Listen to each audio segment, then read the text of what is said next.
Good evening and welcome to Flat Earth Debate with me, Nathan Oakley.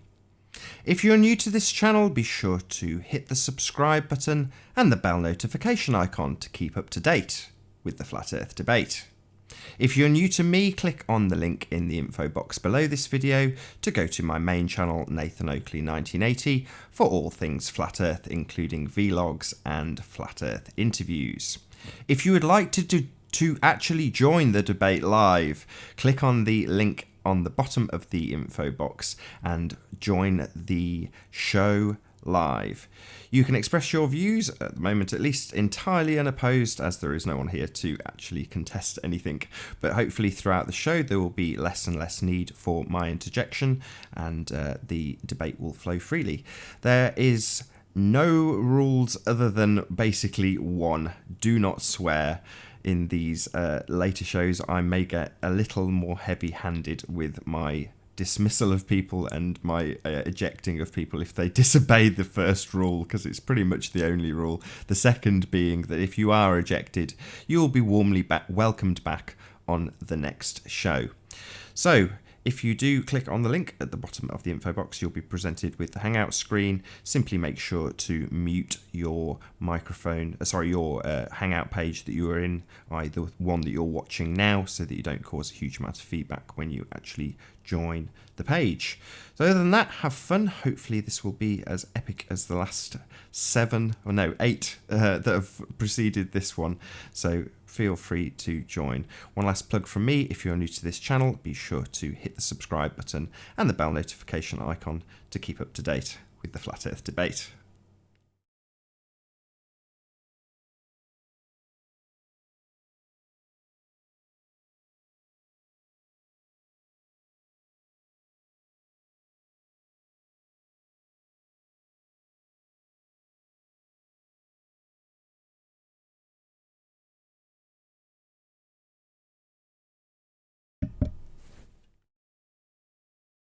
What I'm now going to do is just share the link to the show. Feel free to share the link that's in the info box to actually join the show, or the regular share link to watch the show.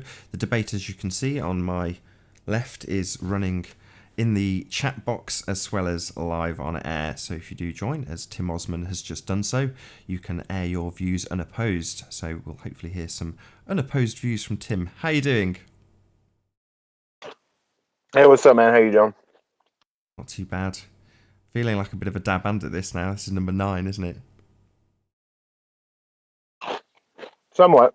Yeah, it's hard to bite your tongue sometimes, but it's been good fun. Lots of fun views. Yeah, it's more interesting conversations. Plus, you see how Globers, I guess to put it in that category, since we're on this channel, don't necessarily share the same beliefs and suffer from similar illnesses, such as dogma, as flat earthers. So it's interesting. The thing I found most interesting was probably, without sounding too agreeable, exactly that: the fact that the globe earthers will check each other. You know, they won't stand for any nonsense. I'm sure someone pointed this out to me. It might have even been Gem Panda before any of these shows aired. And that's, I think the example he gave was when he was debating with Christians in evolution debates. And he said that you'd have somebody else next to you that was an atheist, but they wouldn't listen to any crap from you. Whereas in Flat Earth, or with Flat Earthers, and this is kind of how I started out with the very first show, was saying pretty much the same thing. Flat Earthers will assume that you will stand shoulder to shoulder with them regardless of what nonsense they spew, just because you also believe the Earth is flat. And me, I'm often at odds with a lot of Flat Earthers, and it's, Oh, excellent, we've got another guest. I can shut up. Excellent. Good to have you here, Ronnie. Hey, how you doing, Nathan? How you doing, Timmy? I'm not too bad. Yo. You guys see the Bro Sanchez video? Nope. No. Yeah, he's going crazy about he's saying if anyone didn't show up for his 3-hour and 33 live stream, and if you show him why the AE model doesn't work, you're instantly a shill, he said. So we're gonna do a hangout around 8 in an hour from now, and go over some of the reasons again why the AE model doesn't work. It doesn't mean that we don't live on a flat Earth, but I know Tim believes we live on a what? Do you believe we live on a geocentric ball? No, I think it's heliocentric. Oh, so we are spinning and moving. It's all good. But yeah, he's on. He was just on Sun and Moon Group, and I heard him the other day on his own show. He contradicts himself like nonstop. So he was saying how ain't nobody got any debunks for the AE map, or model. And it's like, first of all, it's a projection. But second of all, yeah, people do. It doesn't work in reality. And then he kind of goes on to say, oh, there might be some problems and blah, blah, blah. But that guy is not on the same level as a lot of people. I'll just say that. Well, he's saying he's like the leader of flat Earth, and it was pretty funny. The other thing I thought was pretty interesting too this morning when I heard the debate channel going on and everyone talking about the pyramids, and if people really think that they're like hundreds of thousands of years old, steel buildings turn to dirt in a few hundred years. So I'd like to know, like, do you guys think? Nobody says hundreds of thousands of years for that pyramids, I don't think. I think like the early mid 1800s. It's poured concrete, right? You're not allowed to get up close to the pyramids. They're like roped off. So it's like if you really investigate it, you can tell that they've spackled granite over top of like sandstones. Basically what they did was they made a big pile of cement with the sand, in the desert. It's no amazing feat. I got a really good video on it. The Freemasons, or what is it? There's no pyramids on flat Earth, only Freemason sand hoaxes or something. I don't know. You guys should check it out. The other question I had for a couple of interesting people, it would be, do you believe that we've ever observed a photon or an atom? What do you mean by observe? Well, anything other than CGI when they explain, like, let's say the double slit experiment. Do you think they actually have a picture of a photon going through the slit? No. Yeah. Well, because with my research, the reasons why I serve up the sim porridge, the simulation truth, is because everything that we observe, whether it be on a tiny scale, micro or macro, it tends to get fuzzy over a certain distance. Like we can't zoom in on things in outer space that well, or in our 3 mile horizon, they turn to fuzz, and we can't zoom in on anything because it goes to a fuzzy, it pixelates, right? Everything in the reality that we're in does. And I hear Grimm talking about atomism and nuclear, molecular, this and that, and I'm like, wow, he sounds really smart, but does he have any evidence of anything that he's saying? Like, do any of these people that come on your debate show, Nathan, do they have evidence ever? No, it's always an appeal to something, and we almost have to, unless you're doing actual hard-nosed observations and experiments and science yourself, because you're going to be ending up taking somebody's word for it, whether it be Eric Dubay or a white coat or history or any other authority. That's just kind of what we do. Yeah, I know. We can all get so easily caught up in the whole I found this special truth and I've somehow got some leverage over everybody else. We all fall victim to that in the truth community. I know you don't, Tim. And Nathan stays much more on the entertainment side of it, but I just hope people keep it real out there, because guys like Tim are going to come bash you down unless you're actually showing physical evidence and proofs. Yeah, I try to keep people honest. I'm more on the logic side. Like, there's a lot of things that get slipped. I guess it slips by the audience of the flat Earth, like logically. So that's what I try to do is employ logic and reasoning, and some people it's just doesn't work out at all. Like Bro Sanchez and I did a debate. I don't know if you ever saw that, but No. he just Really? Yeah, you should go check that out, man. It's actually pretty funny. But I ended up just getting upset and not wanting to deal with it, so I just started being kind of nasty. But Yeah, you can trigger the best of us, man. You got a skill for triggering people, man. But and then the end of the day, you've promoted our channel. You said our names. You and Nathan are now the only two more popular truthers that have ever even spoken about Event Skeptic or Awake Souls or anything like that. And you do bring good stuff to the table. I just get triggered sometimes. I'm like, ah, Tim, you just get real. I'm like, ah. did you know? Did you know that I went on as Ronnie as you to Dogmatic Dell show? Yeah, I saw that. I saw that. I actually you Nice. used my old Event Skeptic from when I was like a hoaxer, right? Yeah, dude. He's like, Tim, did you disguise yourself as Ronnie? I was like, Yeah, yes.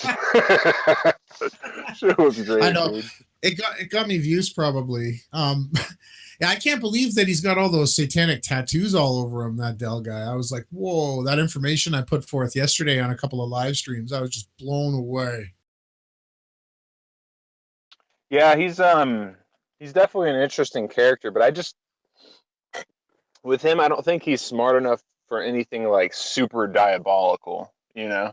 Like I think he actually believes the way that he does. And I think he kind of in a way likes his sense of complete delirium where he doesn't know where he is and what he is and who he is. You know, I I mean agree. he's like a 90-year-old senile woman, you know? Like, "Hey granny, hey, who are you?" You know? He gets triggered quite a bit, but it's weird though. The common I'll see the flat Earth leaders, the so-called promoted flat Earth leaders, they promote do as thou wilt. They promote the golden rule. Everybody in the flat Earth community, all the leaders, they really hate God. Or the Bible, right? As soon as you become a truther, all the Bible's fake, right? And you see Zeitgeist. And I just wish people would take a look at like what proof and what actual evidence is out here. That's what I'm always hoping for. And I do enjoy some of the podcasts here, Nathan. I think that I'm wondering, Nathan, how did you get ads on your channel from Samsung? You have like one of the top YouTube ads on your live stream here. It's viewer specific.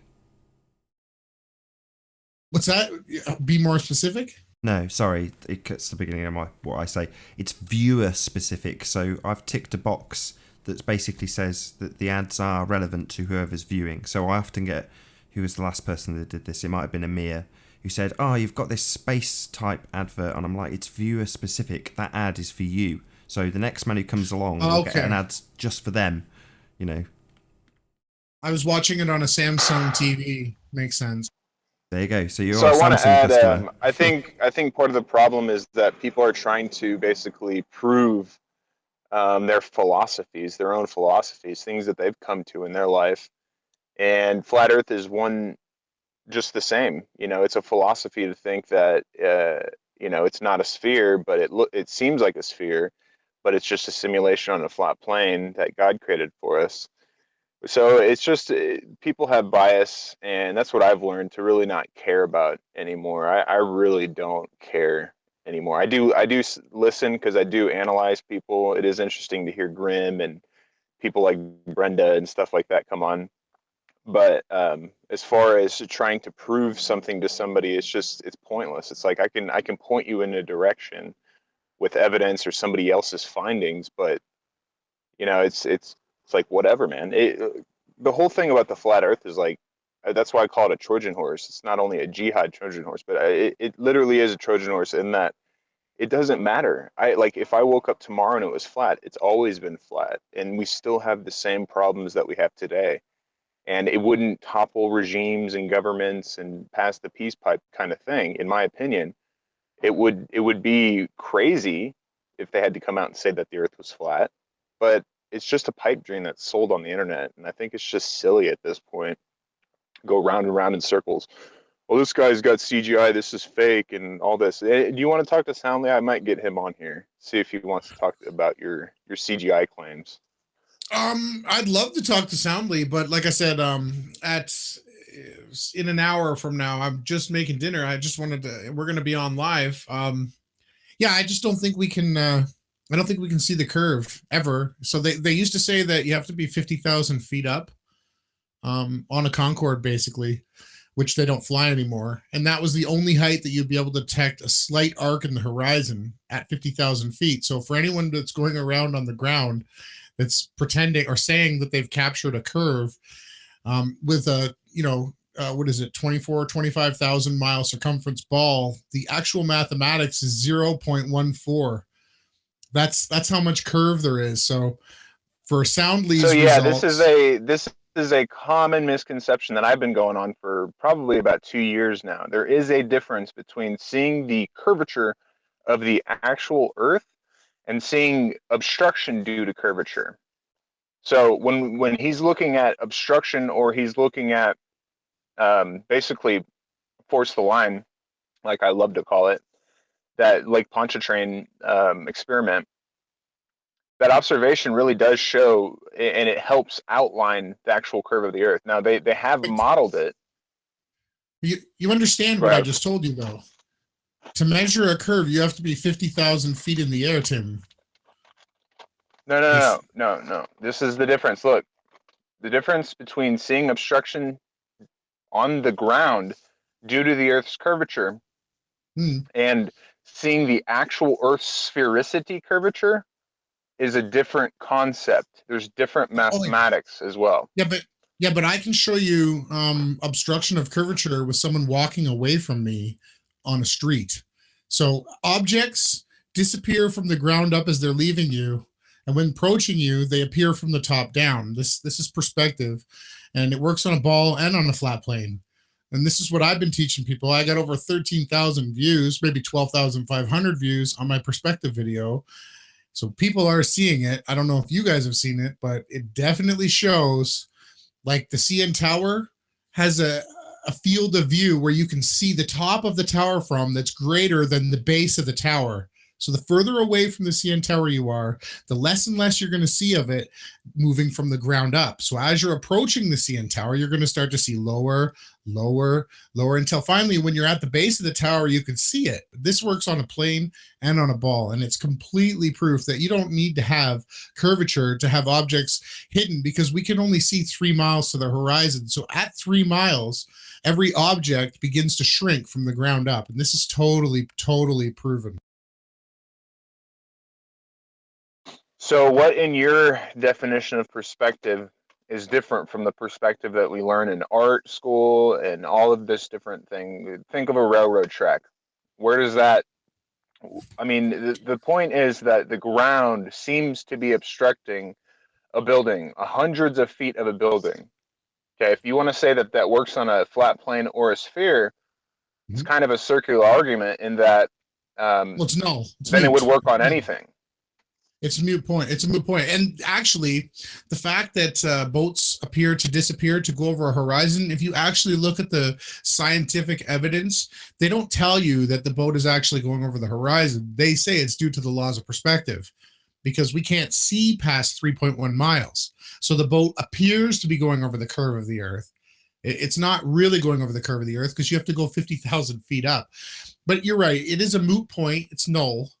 But when I was dealing with John LeBon back in the day, if I could prove to him that I could come up with a model that was just as acceptable as the one that he had, if not better, then we both have to accept each other. So if I could prove to you without a reason of a doubt that it could be a flat plane, basically we're at a moot point. You can believe that it's a ball, I can believe that it's a plane, but we have to respect each other. You have to prove first what's wrong with this sphere.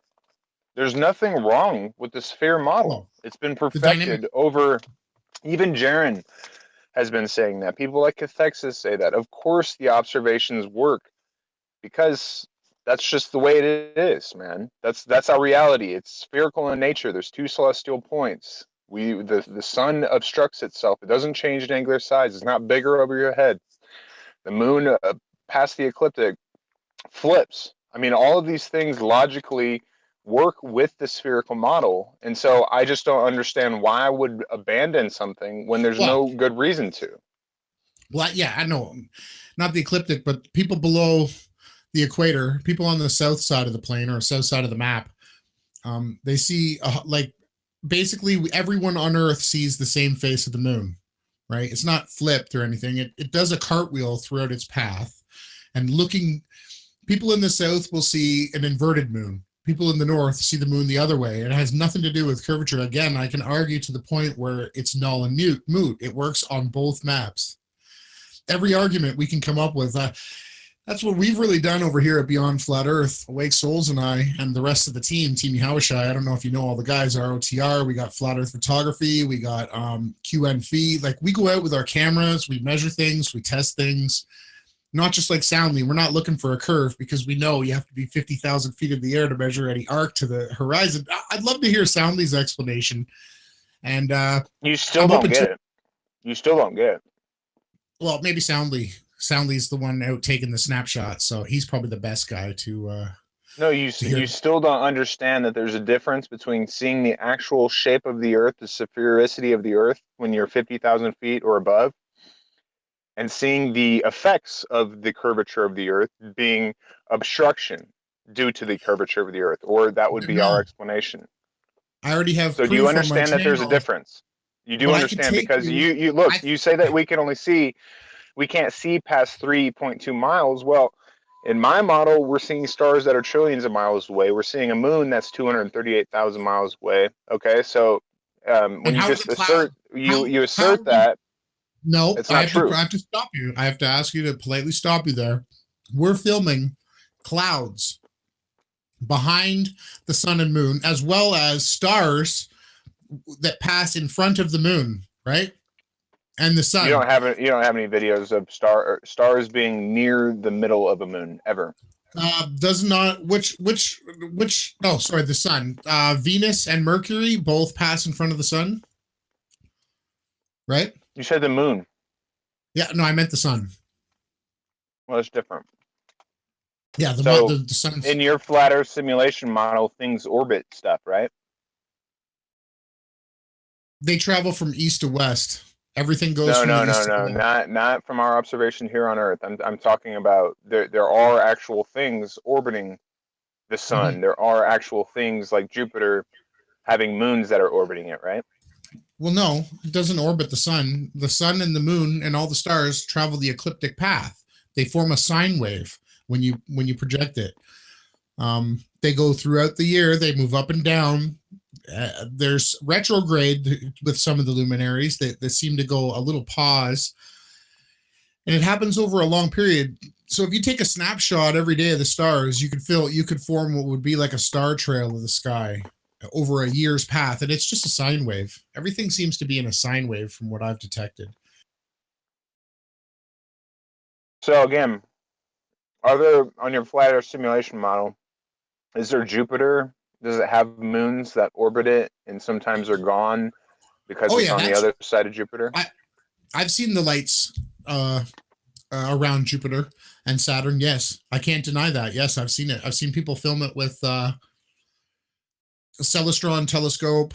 Not NASA. I'm saying, your everyday truth seeker. I have seen film amazing things in the sky.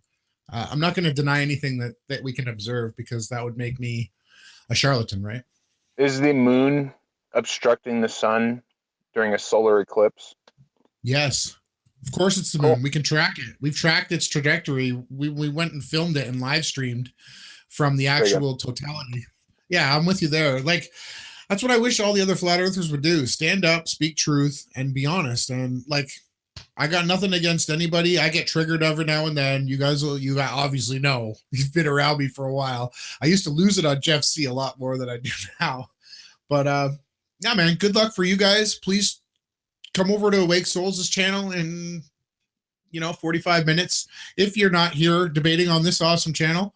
Thanks for having me on, Nathan. And Tim, we'd like to have you on Zoom to have a full-on interview with you and Soundly, but you got to get on Zoom, because we tried to use Google, and that Lewis guy came over and started eating food and insulting us and calling us my retards. And we don't want any of that. With Zoom, it's peer-to-peer connection. I know. What's with that guy? Like, he seems intelligent. I liked him debating with Grim. I like to see Grim get triggered. He's an absolute goof, dude. He's one of the first people that actually met me in real life. And by the end of the night, he was just, I'm sorry, but he's just a goofball, man. He just is. Trust me. Well, either way, I do like that you guys have this platform going, and I like to hear you a little bit more, Tim. Stay active in the community. We need someone keeping us honest. Roger that, man. Good to talk to you. Cheers, boys. Thank Right. Can I ask you a question, Tim? Or not a question. Can I ask you to give a bit of clarity to the audience? Because you said it a couple of times, but obviously you were back and forth in debate, so I didn't really want to argue or interject, sorry. You said there's curvature that's visible in regards to the sphericity of Earth. I'm trying not to paraphrase. And there's obstruction, and there's a difference between the two. Can you explain that difference, please?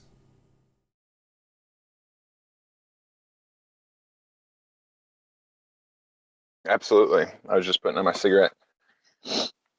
Basically, when you're looking at obstruction due to curvature, it's going to be usually close to the ground. So if you're on a mountain looking at another mountain, that's going to be probably the highest observation point that you're going to actually see obstruction due to curvature, say 100, 150 miles. So when people say that you can't see past 3 miles, that's kind of it's kind of taking the math of being a 6-foot observer, like at the beach, basically. So when people say that you should see left to right curvature, that would be a field of view issue, as well as obviously being too close to the Earth to see the actual Earth's sphericity. So if you can observe something that's past, 5, 6, 7, 8 miles, that is a large tower that is being obstructed by a basically water or land or whatever, you would then say that that's obstruction due to curvature, at least in the spherical model. And so when you go higher and higher, yeah, there's going to be a difference. Say the ISS, if that's real, looking back at the Earth, that would be seeing the actual left to right kind of curvature of the Earth. But when you're at the ground, they kind of conflate the two, like he was doing, saying that you have to be 50,000 feet to see the curvature. Well, that would be left to right. That would be if you could see a huge field of view instead of just out, say, like a little passenger window of a plane. And so, yeah, that's the difference, is that you can be towards the ground, you can see things that are very, very far away, mostly when they're high up, and then you can judge by what's missing, what's being obstructed by the wall of water, wall of land, or whatever, how much is missing, and kind of do a calculation for how far it is. And I mean, showing, like Dell's video where he goes out and he does his first observation, and it's clear that part of these buildings are missing. And he's doing maybe 17 kilometers or something like that. And he was maybe 10, 20 feet high, I don't know, at one point. But there's clear obstruction. So you're not seeing the actual sphericity of the Earth. You're seeing a result of which, basically, that you can see very far some object or whatever that is being obstructed by the land that's closer to you. Thanks. I don't know if that cleared it up. Yeah, it's very concise. But it is a common misconception. There is different math. I would advise John LeBon has a good series called like Ball Earth Math or something, where he goes and does like the 3 different methods to which to find basically what Eric Dubé at the time was saying, the 8 inches per mile squared. So he also kind of goes into what the difference of seeing obstruction versus the actual curvature of the Earth. Good stuff. Let me invite some people.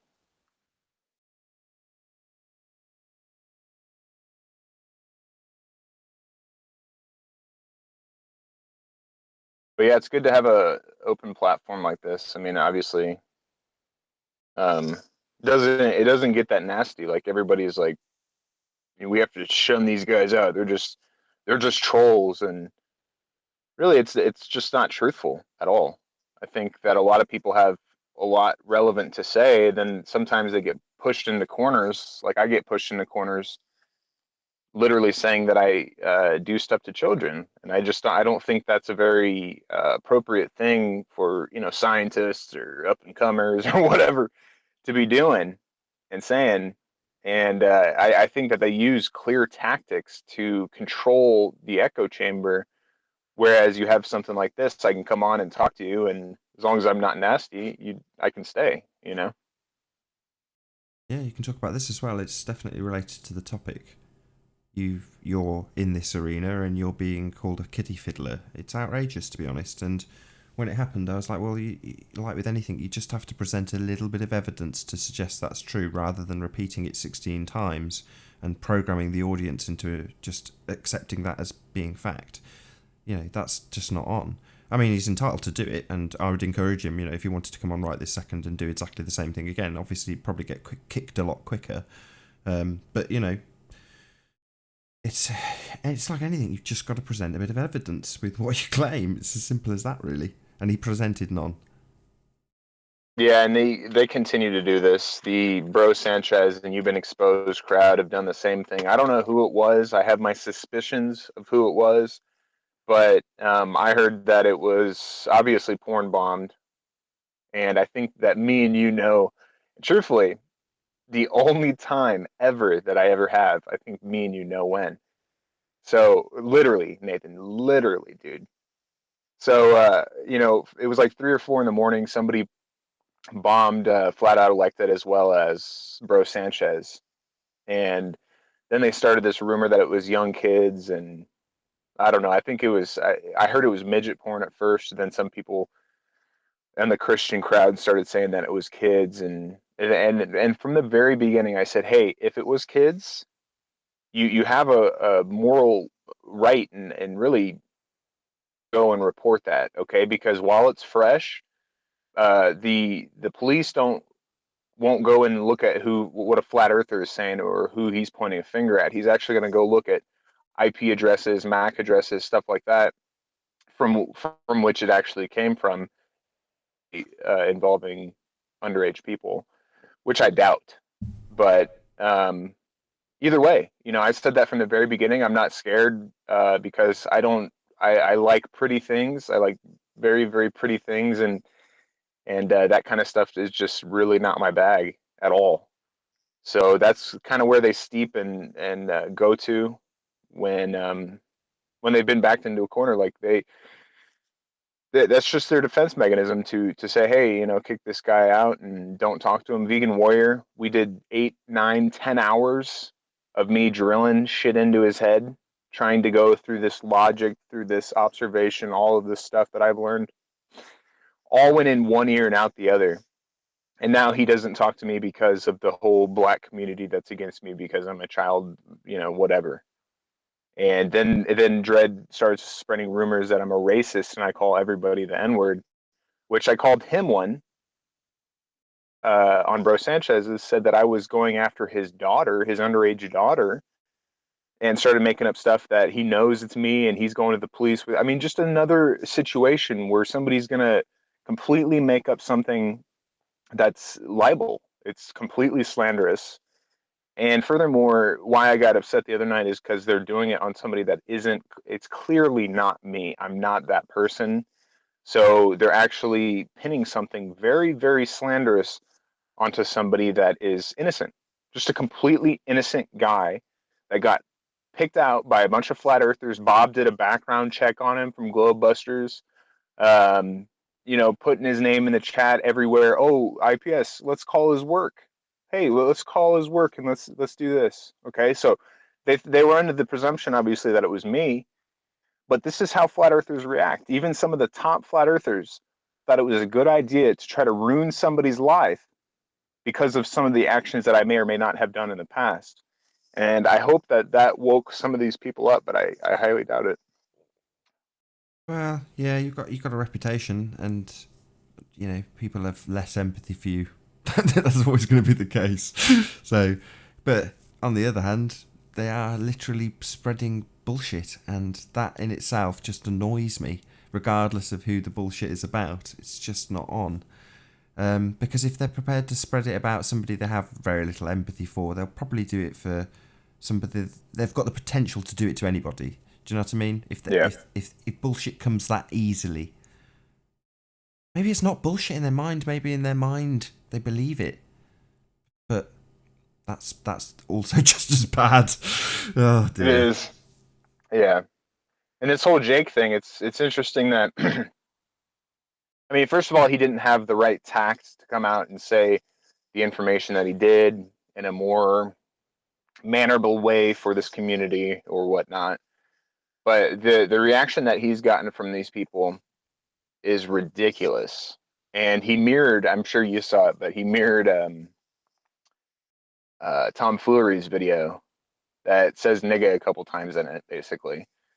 And so, you know, Sassy and You've Been Exposed and all these people are saying, oh, he's just a racist, and just completely throwing him under the bus, which he has relevant information. I first saw that before this whole hubbub. And I, you know, I obviously met him in Denver. He just didn't give me the time of day at all. He had a drink in his hand. Oh, water's flat. Look at my cup or whatever. But I literally said, hey, man, you're on the right track. You know, good job. Keep going. You know, this is more truthful, you know, because we need people that are out there that do have the subs, that do have kind of the business structure going for this, to actually start scrutinizing the flat earth, even close to as much as they do the spherical model, just for some semblance of objectivity in this community, because people can be led astray, they can be led around, and that's what's going to happen when we don't have very honest people at the top. So, you know, I said, hey, good job. You didn't say anything back to me or whatever, but I email people, I talk to people, I tell them what I think. If they don't email me back or talk to me back, that's fine. I don't, you know, engage with them. But with a lot of these people, I've talked to them, and I've tried to figure out why they believe the way that they believe. I've been trying to crack the old Jerry code for quite a while, but I just gave up, man. It's like, you know, go ahead. You know, you obviously, I think this is cool for you, because if you're doing it almost as like babysitting or something, where you can get like some numbers in, kind of get, maybe pay your internet bill or something like that, that's totally cool. You provide a place, an open platform to people come, and it's probably passes the time watching the little one quite a bit quicker. So I'm all for it. But yeah, I'm just rambling, dude. I just smoked. My bad. No, it's all good. I think you're right to a certain degree, but on the other hand, every single video so far I've done has been, I don't know what the YouTube terminology is for screwed out of any decent ads. So I was halfway interested when Ronnie said it, but then it occurred to me why. Because as it's going out live, obviously they don't know what's going to happen. So when it's live, there presumably is decent ads on it, and then as soon as it stops and renders, they go through it with a fine-tooth comb and go, nah, nah, none of this is going to get monetized. But literally up until now, pretty much everything, up until doing this series of debates, I've said, Flat Earth's not suffering any censorship. This is nonsense, because none of my videos have. They did, but then I just appealed them and they got turned straight back again. So I was like, oh, it's just part of the algorithm and you just have to appeal it, and it's just the same as it ever was. And my opinion was Flat Earth's not suffering any censorship. You know, it's far from the Vegas censorship, far from it. That's happening in the real time. You know, stuff's actually happening right now. There are cameras and boots on the ground in the most literal of ways. So yeah, you can understand there being censorship about that. Nobody actually knows what's going on. Not really. You know, obviously there's some who were physically there and saw what happened, and they're the ones who actually know. Beyond that, nobody really knows. But the speculation, that's going to get censored. Flat Earth? Nah, I don't think it's getting censored until I did this. Now, all of the stuff is not censored, but certainly not suitable for advertising. So, there we go. It's certainly not going to make me any money. It's a shame, because, yeah, I'd have loved it to. But there we go. Everybody loves cash. There's no way around that. That's weird, man. I mean, maybe, I wonder if it like takes out the cussing or something, but how could they know? How could they possibly know the subject matter and say, no, this isn't good for advertising? I mean, I don't know. I think that this is going to be, if they're restructuring almost with this whole new thing, I don't know how good it's going to be. But the thing is it's restructured for the conspiracy crowd to be kind of picked at whenever they want, or if you're doing videos of you playing a video game and you have all of your own content, you're not going to get messed with ever. But it seems like this crowd is starting to get clamped down on, not only on YouTube but Twitter and Facebook and stuff. I think that's part of the fake news whole garble that's going on right now, and I think yeah, it's only going to get worse. But really, it will make people strive to do something different. Just like people that got sniped by me should take the eustress out of it and figure out how to run a better fucking run a better podcast where they can't be sniped. Period. What's a eustress? So eustress. It's you look it up. EU stress. It's a very, very interesting subject. But it's basically beneficial stress, and people kind of look at stress as just a derogatory term, but it's kind of like taking it's kind of like working out almost, how that stress on your body tearing up your muscles is actually a net benefit. So kind of learning from situations, not like being the victim exactly, like actually learning from a situation from which you've gotten stress from or whatever. Okay, I'm just reading it now. So it's like I know exactly what it means. So when I used to do long distance running, like miles and miles and miles and miles, and you'd get back and you'd be I was about to swear then, you'd be very tired. But once your heart rate dropped, you'd get like a big massive dopamine hit, like huge amounts of endorphins would suddenly flood through your system, and it was wicked, and it'd make you want to do it again, even though it was physically, very, well, stress is the right word. It was physically stressful on the body, but it was like taking drugs. It was wicked. And I'm sure lots of athletes get addicted to exactly that, and it's your own brain releasing good chemicals for things that is defined in this example as quote unquote good stress. Yeah, absolutely. Runner's high. Endorphins and dopamine, serotonin. We're basically walking chemicals, and it's kind of funny that I don't know, people that have never smoked pot and are like so against it and stuff. I mean, it's part of us. We have a whole cannabinoid system. It's kind of like the serotonin.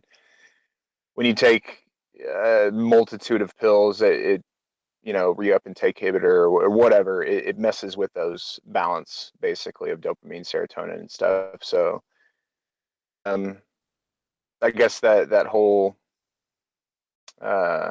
taboo of illicit drugs, and kind of goes into like the pharmakeia, how basically any illicit drug you can get legally from a doctor, as long as it's prescribed to you. And I mean, even here in Denver, it's like, oh, I don't sleep very well, I need weed or whatever. It's like, oh, okay, here's your medical license. So it's interesting. We're starting to see the government seeing the benefit of taking hold of even more control and power. And it's interesting because I want to grow my own. I don't want to actually continue to smoke stuff that you get from these places, because I can only imagine what they're doing. Not only to make them more potent, but possibly make it grow with different things in it. Who knows at this point? So, I mean, you look at, they're given, fluoride in baby water. I mean, it's kind of out in the open at this point. And people need to wake up to stuff like fluoride in the water. It's pretty ridiculous. Dental fluorosis as a child because there was too much fluoride in your water in your municipal tap entry is absolutely ridiculous. It ruins people's lives. And yeah, I'm just rambling, dude. Is there any flat earthers? Is there anyone in the chat that would like to come and talk to Timothy Osman and prove the flat earth to him once and for all? Scrolling through the chat, seeing who's in there.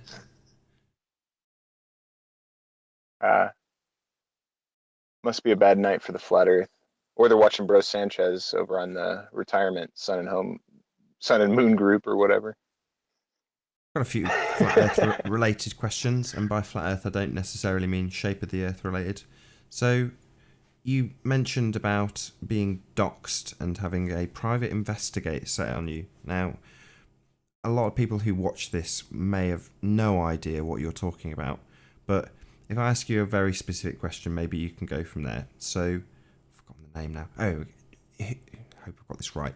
Who's Jeremy Hornsby? Is that right? Have I got that right? Jason Hornsby.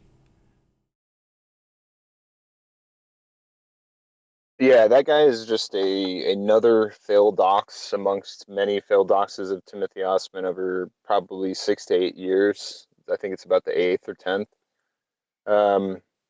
It was first found by, I think, Dan W. But Dan W. and Antonio Subaratz and Chris Baby Ruth Seeker all had this Skype conversation going, trying to figure out doxing, trying to dox me and stuff. And they looked on my Steam account, which I had completely open. It says a top brass flat earther as my name. And you can go to my history. And just like a year and a half ago or something, I had it as Jace, Jace, which has been my name since I was, well, actually, since I was pretty much on the internet. Like my first Google account has that name in it. And that was just my combination of Joker and Ace, basically. And that's kind of has to do with my logo as well. But so he took that, and then they looked up like IT, and they looked up LinkedIn and all this kind of stuff, and they found like the top LinkedIn guy, and his name was Jason Hornsby. And I don't know, they like, I don't know how they came to the conclusion besides me pushing them a little bit. I was kind of in that Skype conversation to where I got that information and made a video revelation of the method, and I also made an anonymous video that confirmed what they were thinking, basically. So they went after this guy because of it. Sorry, And just explain that again. That's new to me. So you said you made an anonymous video confirming their nonsense. yeah, so it was the top kind of thing in the room was that I was that person. So I made an anonymous like video, took some anonymous clips and put in the anonymous voice saying that, and then slipped it in IPS's chat, the YouTube link. And so like YouTube and some other people found it and started spreading it really quickly. And so yeah, it confirmed what they thought. And then kind of got out of hand a little bit with IPS and other people calling his work. So that's when I came out and actually showed my face to prove that I'm not that person. And some people still go around and call me that subsequently, but it's just they're misinformed, I guess. There was another one as well. This is going to go back a while, and I can't remember his name, but Jeff Stewart. You did a similar thing. You made a video where you overdubbed a guy that Jeff Stewart claimed you were. The name will come to me. Kyle Jones. Kyle Jones. That's it. So, who's Kyle Jones?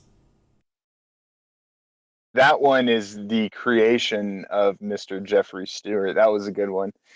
I still have that video because it's so epic. But he supposedly hacked me somehow. He like got some data and then found me at some atheist website, which is totally, it's not me at all. It's a total breadcrumb, cookie crumb that he just got lost in. But Kyle Jones is some fat, bald atheist in California, and I was in Denver at the time.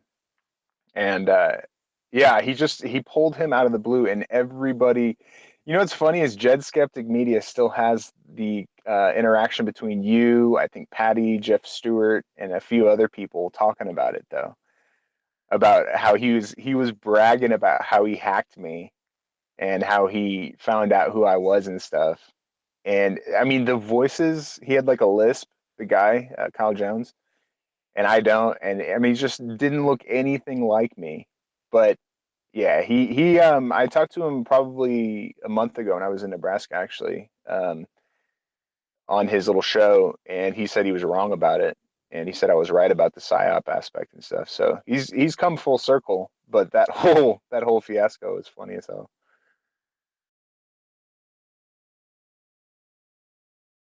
Yeah, good times, good times.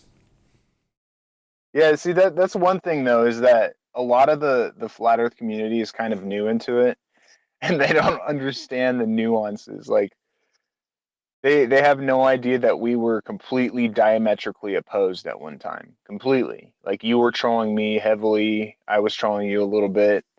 It got really nasty for a long time there, and we've formed a interesting relationship afterwards. Like it's let bygones be bygones kind of thing. So a lot of people don't remember the John LeBon series. They don't remember how flat Earth used to be. They're the kind of like the nouveau riche of flat Earth, where it's just the feeling, it's just the emotion behind it. It's not all of the actual knowledge and kind of journey therein that we all have had. We all went through all these stages of matrix decode, dropping out, finding the curve after 2 years or whatever. Tiger Dan falling out, trying to map the damn place. All of these different things that it needs to be compiled. Like I really want to write a book about it. It needs to be compiled because this is a social experiment like no other. I mean, the internet has provided a means to which to have crazy social interactions in and of itself. So it's a relatively new platform. But this whole meme, that's why I'm still here, man. It's just it's bedazzled me. It's entranced me. I don't know really what else to say about it. What's up, Jim Panda? Hey, Been, man. been Hi, joined by Nathan. Gem Panda and Shana. Is it Shana? Shana? Hello, hello. Shananana. Shana. Hello. Yes, this is Shanana. Good to have you here. I just thought that was interesting what you were saying, Tim, about documenting it, because I think that would be interesting to do. I think it should be documented. I do have just one question after all that from Tim, which is that who would perpetrate such a social experiment? That was my only question. Well, as the Mark Sargent shill and Patty Steer shill revelations have just unfolded under the past 2 weeks, we have realized that Metatron and other shill PR companies are at the head of this hydra pushing this meme. And that's pretty much to be expected, I guess you could say, in that people that want, say, a billionaire or some government entity or some agenda, they don't go and put agent A in place and agent B in place. They actually have plausible deniability by recruiting PR companies and firms to carry out their bidding. And so that's what we see with this Metatron Hydra. I had this I conversation don't with know. Jem. I know you're probably bullshitting and just playing to the crowd, but that was part of the reason again for this stream was that got debunked by globeheads, not flat earthers. The flat earthers embraced that narrative wholeheartedly, and I think Jem was one of them that said in the aftermath, yeah, I just did a quick Google search as well and what a load of nonsense. But that narrative was picked up by flat earthers.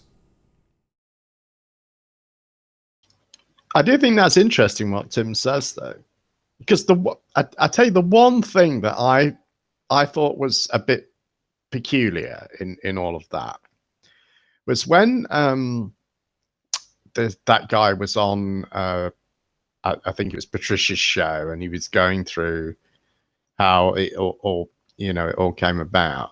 But I was very surprised to hear him say that like he had approached Mark about these apps, or initially about Mark's app, which I just thought that seemed really odd. A company that's already dealing with, I don't know, hundreds or even thousands of apps and people. It just, it just seemed like, they must be getting inquiries all the time. It just seemed like it'd be very easy for them to just, do someone a deal or something like that in order to test some new system, rather than them sort of picking someone and approaching them. And although he did give some reasoning for that, which it all seemed very plausible, and he seemed like a very plausible person. I was just really surprised to hear that. I just thought that part of it seemed odd, that that he had approached Mark rather than the other way around. But I don't really know much about those sort of things, I guess. So I mean, who knows? It's all very, very suspicious. No, I really do think there is something to be said. If I have the story right, he did the apps as well as has the rights to his website, correct? I think so. Yeah. I think that's right. That, to me, is odd in and of itself. I understand that people go and buy tons of domains, and I mean, for him to have marksargent.com or get marksargent.com or acquire it or whatever is kind of suspicious. And then him having, I don't know, like, doesn't his company, his firm, like PR kind of company, actually promote Mark Sargent and make money off of his website and stuff? I don't know. I'm not sure about that. And I wouldn't want to be, sort of propagating something that wasn't correct. No, I understand that. Like I say, just on a personal level, I thought that seemed a bit peculiar, and those are my reasons why. But I should, with the caveat that I don't really have any experience of those sort of things, so that is just really a bit of incredulity. I mean, it's probably meaningless. Really, there's no contention in the room, I think. Amongst the people that are here, we all can confirm that Mark Sargent is a shill. Okay, it doesn't matter how you look at it, dude. He's trying to be the next David Icke of flat Earth. Okay, dude. So like, seriously, there's Yeah, I think that's fair. But I do think I like the idea of writing a book about it. I do think that's interesting because I'm kind of doing the same thing almost with this video series that I'm writing, which is about the the 19th century flat earthers, well, and beyond actually. But and it is very, very interesting to hear their story and see it unfold. So I think it's just as interesting now and better documented. Well, I'm sending Mark the link. Joins. Telling him you are being discussed.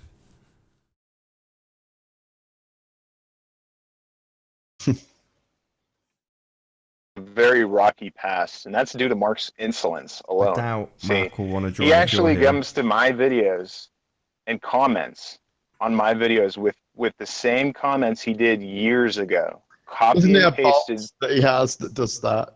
Surely it's some sort of bot. Yeah, well, I mean, like I said, it just bolsters my argument of him being a shill. Either way, why would anybody have a bot going around pasting comments like YouTube and chats that isn't a shill? Like, can you specifically define shill, just so we know what you mean? I think there's actually a good definition. If you look up internet shill, I think there's a good definition. Right. But basically, somebody you see a picture of Timmy's ankles. Oh, nice. But basically, I would just say see Mark Sargent. Like that's basically the definition of an internet shill, dude. I mean, to the T. And what's funny is it's just weird how blatant it is. It's not like it's just so one-sided with these people. I don't understand why doesn't Patty, Nate, maybe you can get me on good terms with Patty. Come on, man. I want to talk with Patty, dude. Patty's Seriously. in the chat. She's here, mate. She's listening. Oh, come on, Patty. The link is right there. We can chat. We can get hooked up finally after all these years of you Anyway. being all coy. I can just make some. No, actually, I'm gonna. Patricia, That's gonna be the next. We've been joined by Validation not- Boy. not- Sorry to cut you off, Tim. And Not Because voice I to voice. have. Don't tell me I've beaten you to a flat earther, surely. It we've been cannot joined be. by Validation Boy and Zoe, otherwise known as Be Here and Love. So thank you both for joining the panel.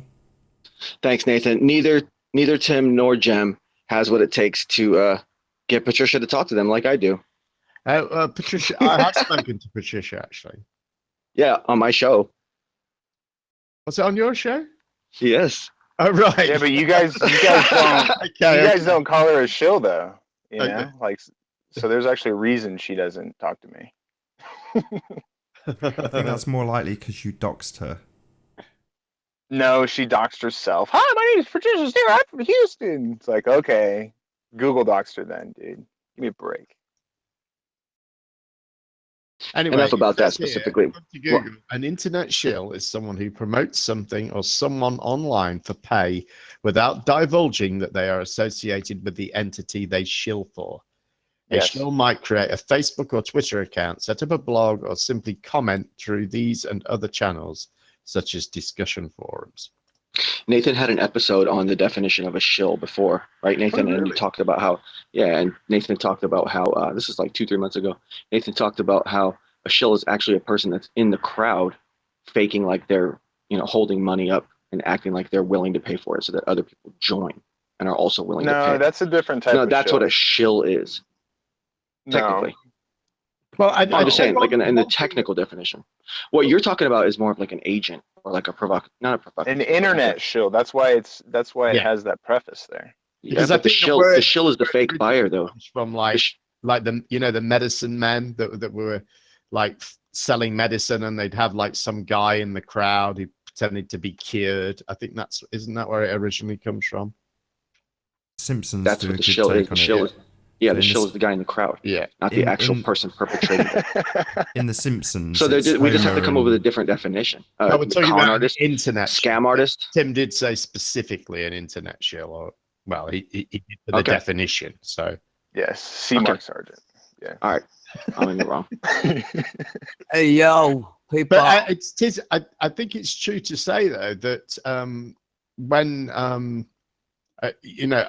amongst the people I've come across, even on my side of the argument, a lot of people don't think that flat Earth is organic.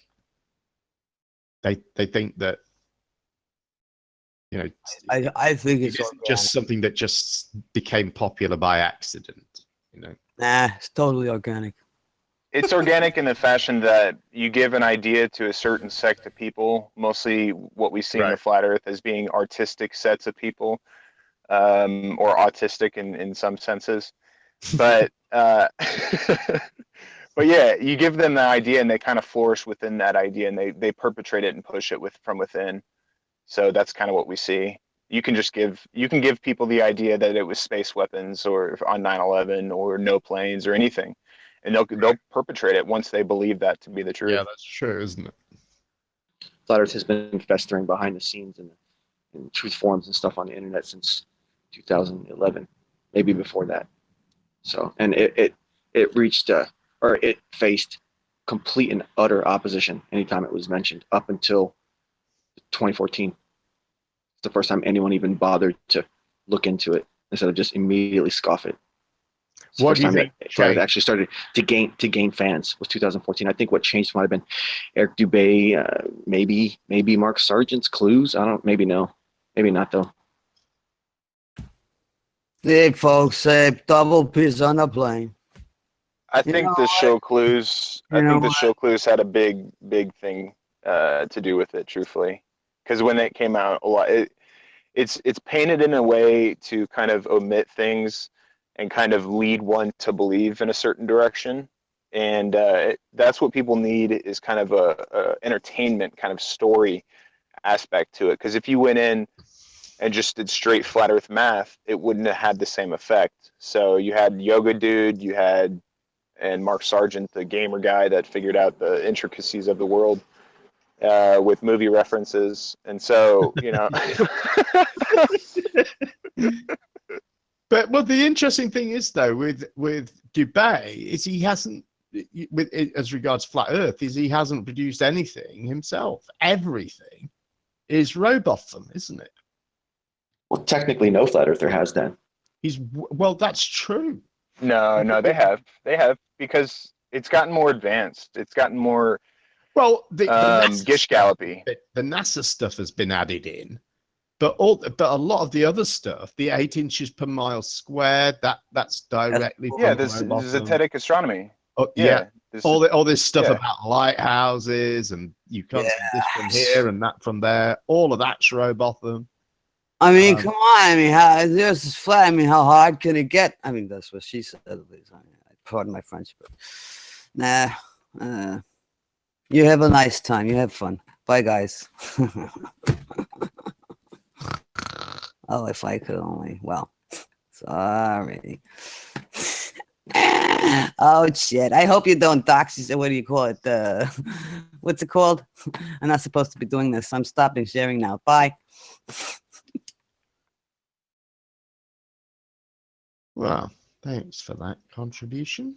It's a good plug for me. So hopefully someone does dox us, because the link is in the chat for any to join. So if you did want to join the live panel, feel free to click on the link in the info box.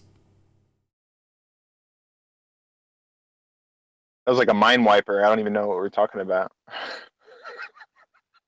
Yeah, well, stuff from Robotham. Yes.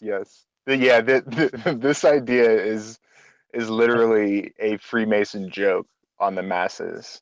And it hasn't changed in nearly 200 years. Well, I mean, it can't. I mean, the only thing that it can is, like you said, it adds NASA, but it has to get a little more intricate with the observations and the methods in which they take the observations. Like the P900 does quite a bit more for, I guess, really proving the sphericity of the Earth, or the curvature at least. But yeah, did you hear Ronnie come on? I did. Yeah. Go, man, it's that gish gallop where it's like they're so wrong that you just can't. I mean, you can't even explain how. Yeah, and you can't how they can be keep right up with the wrongness. No. Technically, guys, both Jem and Tim, both y'all know that the sphericity of the Earth is based solely on philosophy and logical inferences. Yeah, logical inferences. I actually use logical inferences throughout my life to make very good choices for myself. Right. It's great. The sphericity of the Earth rests on philosophical assumptions. Well, the flat Earth is more so assumptions. Yeah, you guys flat assume Earth is that more so, but there's more evidence for the sphere. Even some flat earthers are starting to figure that out. And what you consider evidence is things that are essentially intangible, that you call objects. I love. We've done this. Will be like the 20. Let's not even do that. Let's not even go round 28 with that. But check it out.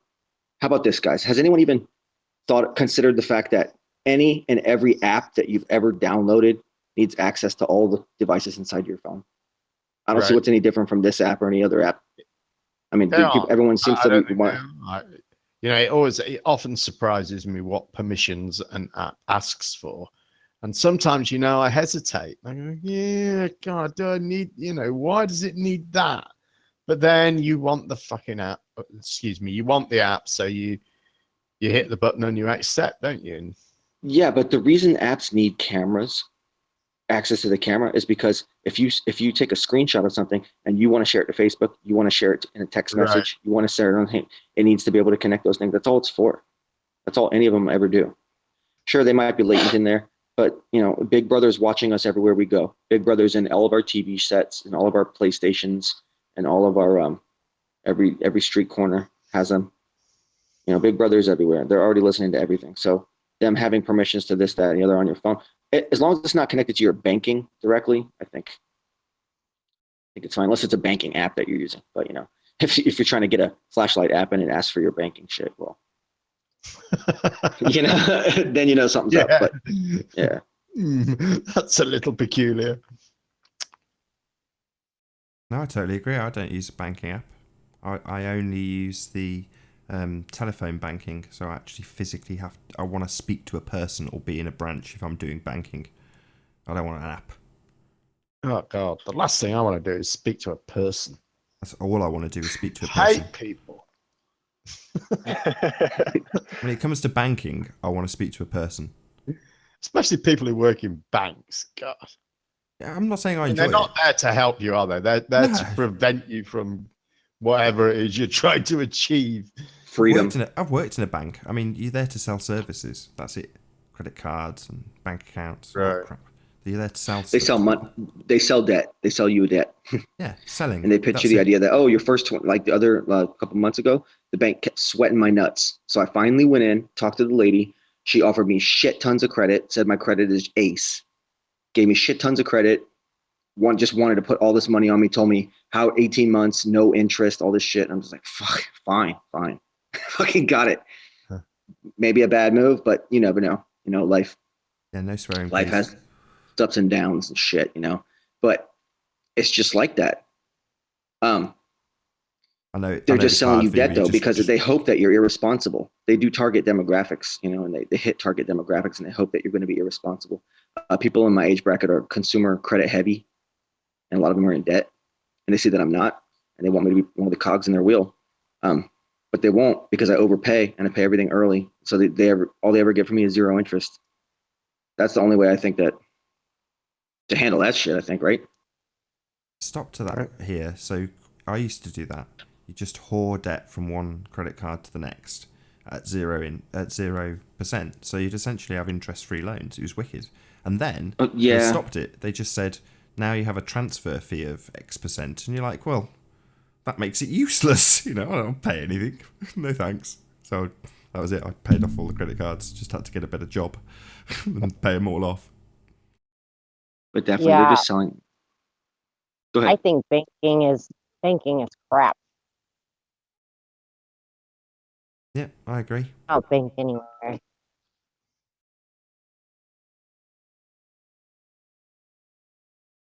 Well, you Far can off the use grid. it as leverage and get paid for it. So sometimes banking is nice if you use it correctly, I guess. I was never in a situation where I was able to. I was never in a situation where I even had credit until I made some big purchases, and you know, got a cosigner on one thing, paid that off a long time ago, built my shit up. I'm sorry, Nathan, I keep cussing. I'm sorry, man. Please forgive me. I messed everything up.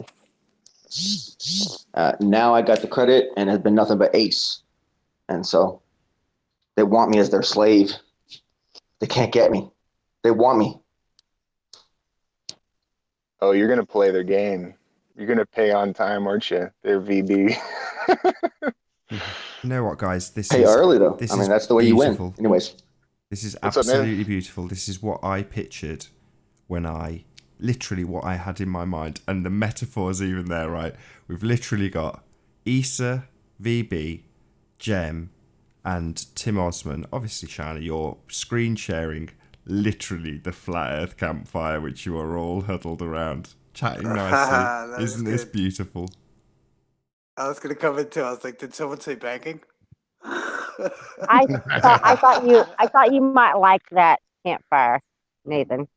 I think it's lovely. You've made my day. This is nice. Yeah, man. What's cracking, yo? So, yo, what I think, yo, what's up with this? What's up with the that like casino place that's involved with all this fun? You guys know anything about that? Tim, maybe? I don't know. No, have you conditionally accepted it? Not yet. Well, in my head. Gotcha. But yeah, I thought it interesting.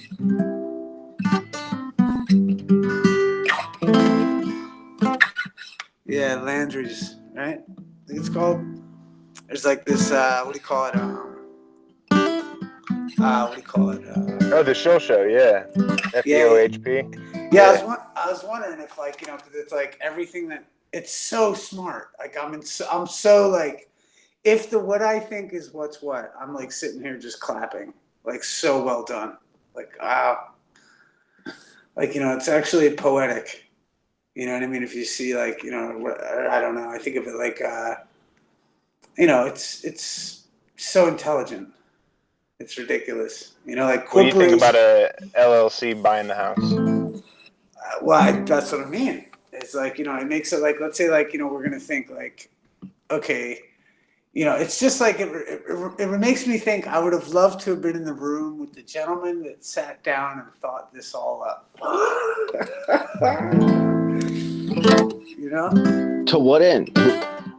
Well, like, let's say like this. K Right? Bono, K Bono, K Bono. Well, who wins? Qui Bono.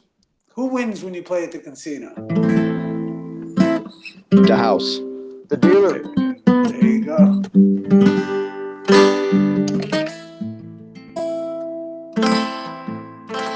Welcome You're saying this to is. the You're saying this is. show. Welcome to this- the Shill You Show. don't know. You don't know. We're about to know.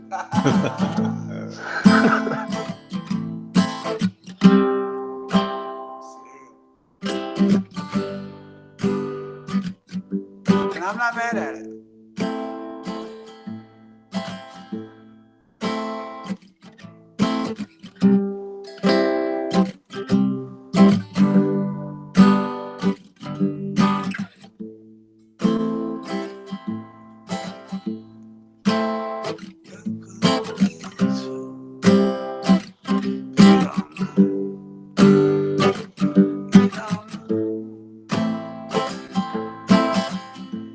Yeah, I could carry on if you'd like. Interrupt the conspiracy talking. I'll have to take that and make some lyrics for "Welcome to the Shill Show."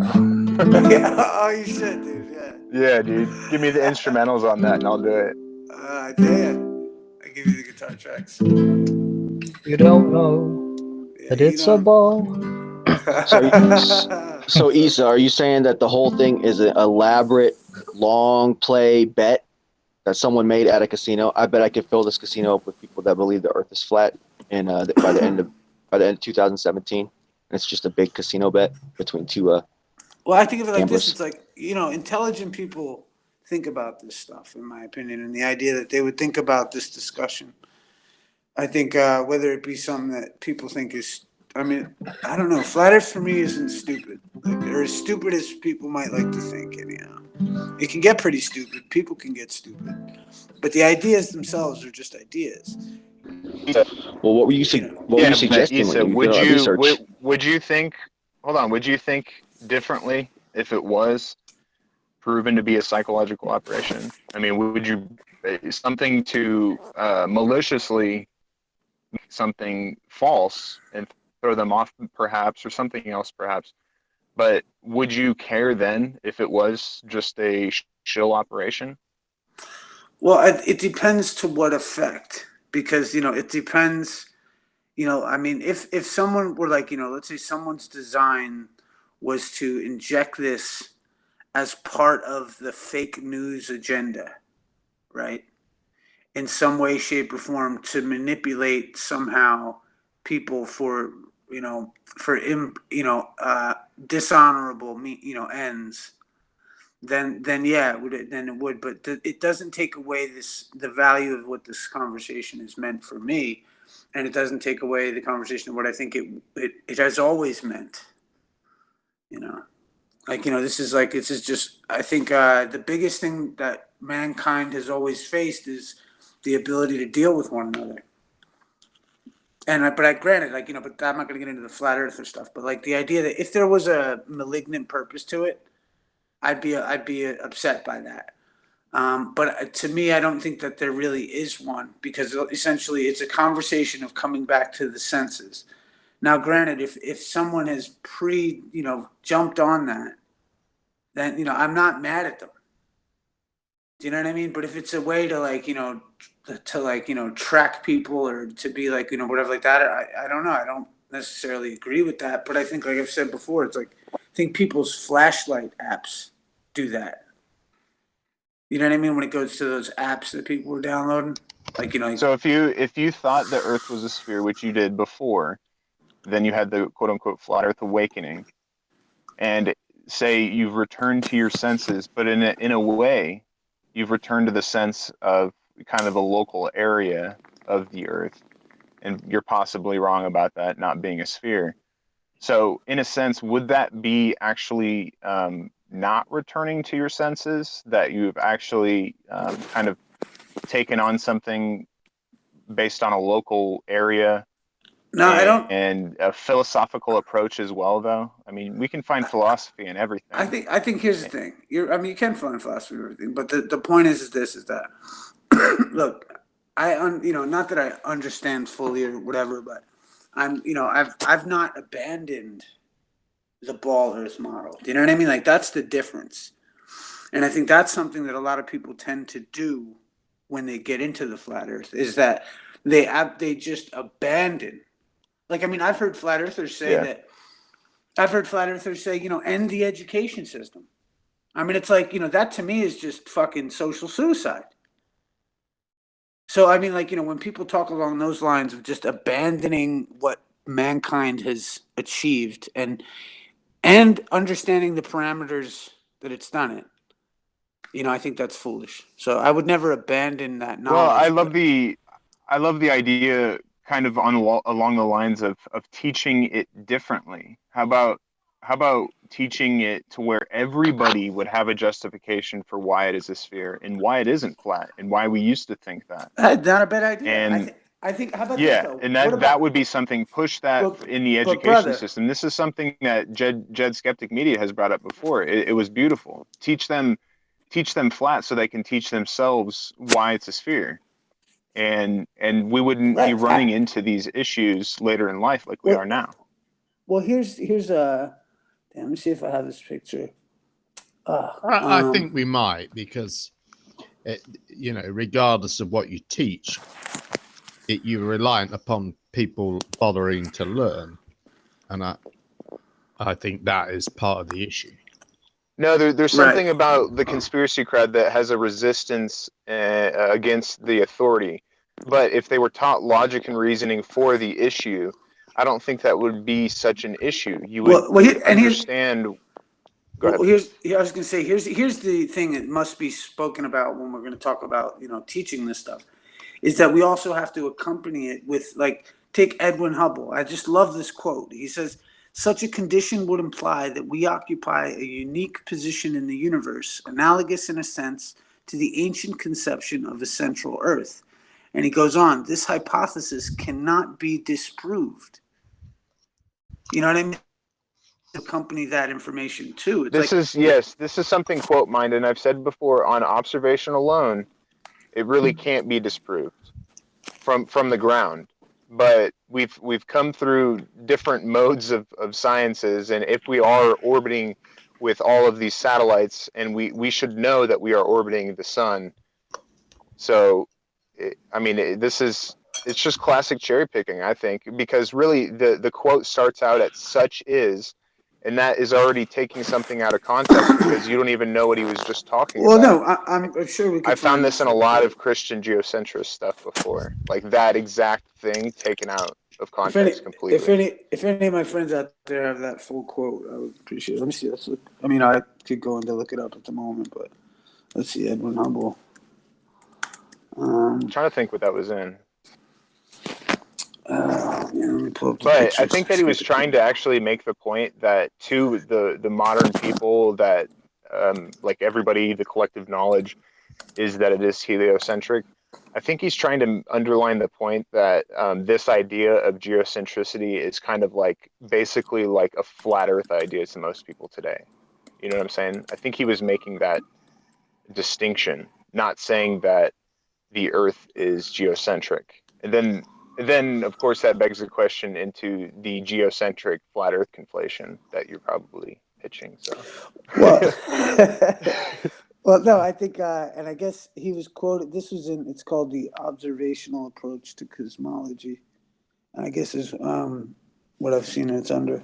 Uh, it's from Caltech. I don't know. Anyway, I should look more into that quote. Forgive me. No, the notion of flat Earth is much more than, in my opinion, is much more than about like we said, like you said, like I've actually, I know what I've been saying this lately. The silent winner of this flat Earth debate has been geocentrism. That's been the winner in this whole debate, regardless of flat or sphere. The biggest philosophical victory that I think is happening, that I think is making people question things, is geocentrism, and I think it should be. I think also, like, regardless of the shape of the Earth, I mean, I say it like, hey, it looks flat, prove it's not. I don't know what to tell you until otherwise. It just seems yeah, so. I like the philosophical geocentric approach that it can bring, but like I said, it's laced and conflated with flat Earth. And then you have all these precepts about, NASA being a hoax and the government being a complete lie and everybody's coming after you for the most part, not every flat earther, but Yeah, well, I just mean, saying. I think a lot of people feel like that, man. Like, I mean, I've met like different people, like, just that live out, that aren't doing a damn thing, and they're like, I ain't never getting it now one of them smartphones ever. It's like, like they're out there fucking picking corn, dude. You know what I mean? Like they're just still My like, my mom was my mom was one of them, dude. She said she'd never get Facebook, she'd never get an iPhone, right, and she now has a brand new iPad, brand new iPhone, right. Facebook, Twitter, like everything. The point. Like, this is where I've come into the mix. This is where a lot of I tend to. This is why I'm friends with ballers a lot of the time, is because like I'm just not. I'm like, look, they've already collateralized everything. So like, especially when it gets to the subject of law and people start talking about straw men and shit. And I always say, if God knows every leaf that falls, surely He knows the Social Security account number assigned to your person. You know what I mean? Like it's not like it's like it's not from the devil kind of thing, or like it's this kind of thing where it's just part of creation. We're gonna have to learn to fucking use it, I guess, because it just seems as so it's something that is just here, and like and to go back and not have a misunderstanding of money and wanting to go back to the gold standard and not understanding the value of the system that we're actually in because of the historical consequences and contracts, because corporations don't die. You know what I mean? So these contracts are continuing to go, and the people that operate the companies, et cetera, because they've collateralized everything already. Instead of looking at it like through the lens of that, you got to break away from the system. It's a matter of learning to master the system, and that's what I think is, really for all of us, for all of our consideration, regardless of the shape of the earth that you hold, the opinion. But I don't think we can.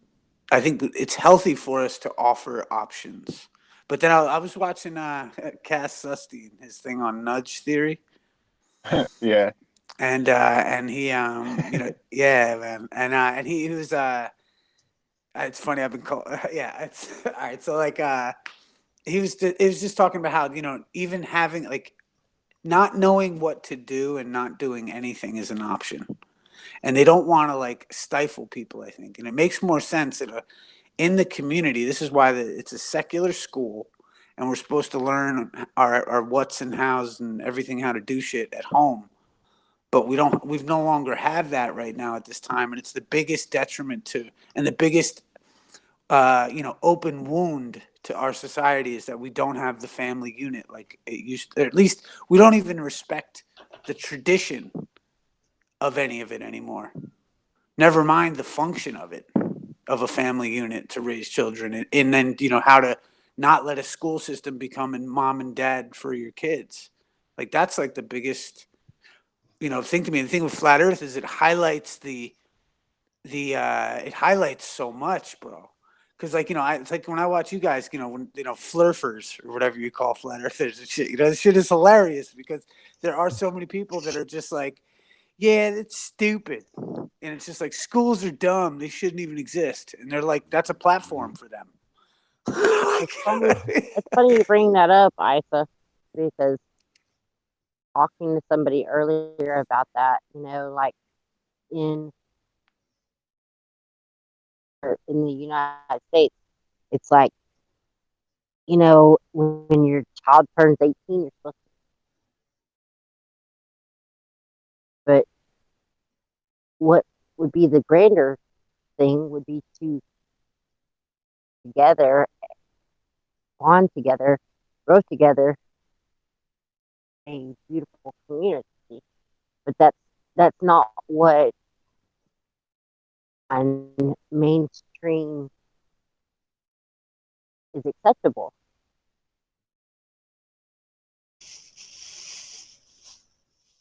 Yeah, at least in this Western culture, I think there are other cultures that definitely stick more with the family unit. I think even Mexico and even Mexicans in America stick together like auntie and uncle and mom, dad, and everybody's kids will be packed in a 4-bedroom house.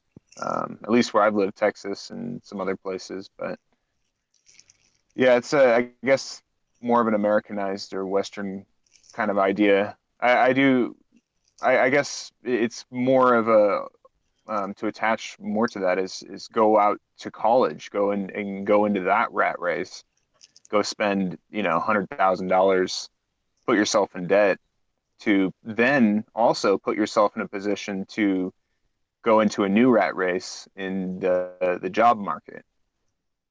All of it Well, being exactly what they want you to do. exactly, and it's everything that you're spending all those thousands and thousands of dollars for. But it is Well, gambling, isn't it, though?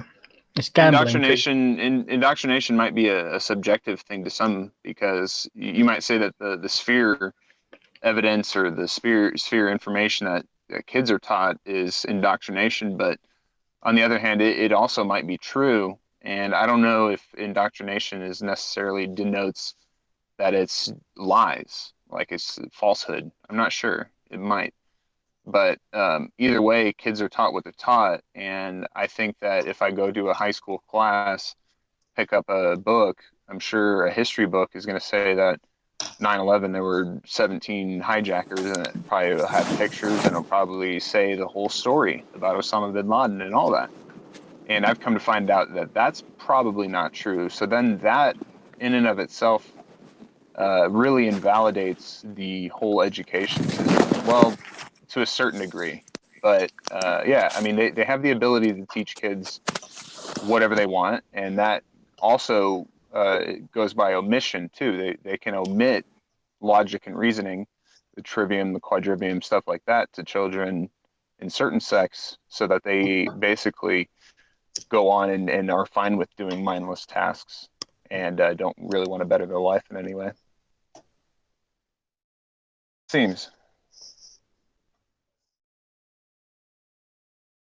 You want to add Well, something to that, Steve? all this Sorry. being said, got me painting this horrible picture in my head right now.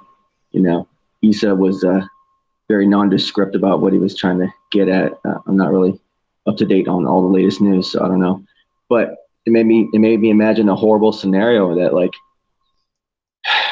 this whole thing is just a big bet at a casino, and it's a long term. And then whoever wins it, they're gonna film the whole they're gonna film the whole thing, and then they're gonna turn the whole thing into like the season finale of some brand new style of show, and they're gonna call it The Bet or something like that. It's gonna be like a whole new game show. It's gonna cross over into or it's the idea of this. It's like it's like see how and we're the first Stooges. It's like that shit that there was that show called Joe Schmo or something like that, and they tricked a guy into thinking that he was on a reality show, and they were just filming the filming of the fake reality show that didn't exist, and they were showing him interact with the people, how they were actors and stuff, and all of that showed how he was being manipulated into acting a certain way while on camera as opposed to off camera, even though he was constantly on camera, didn't know that. And then there was this whole massive psychological play, and he won the whole show, but it was all fake. And then he like had this twisted breakdown in the finale when they actually revealed the truth to him, and he went through like horrible, like emotional shock, and it was like crazy. You guys never remember that stupid show? No, I think I've heard of it though. Yeah, but and then like, I mean, what if they're gonna spin this whole thing into just some TV show called The Bet or something weird like that? How horrifying would that be? Well, that's part of the plan, is for it to go not only mainstream but get some kind of a niche in the conspiracy realm or something. I mean, they were throwing TFR spots, Mark Sargent and Jerry, really quickly, and they've been shilling for that channel for ever since. But yeah, I mean, it seems that it is wanted to be a niche kind of crowd, and they're going to step right up into place as the gurus of the whole experiment. And it probably is some experiment to a certain extent. It could be PR companies, could be all kinds of stuff, but it could be also somebody just like as a joke. Maybe even part of the crowd that has come out and perpetrated this, or a group of people. I don't know, but it's not, it's organic, like I said, in the sense that it spread, the idea spread, but it's also being pitched and put into mainstream and like very inorganically, in my opinion. So I don't know. I would love to just say flat Earth court for I'm enjoying your past streams for doing your whole law thing at the beginning of your show, because I think that's great and people need to know what you're talking about. Yeah. It's that for me. Check 1 2. Can you hear me? Yeah.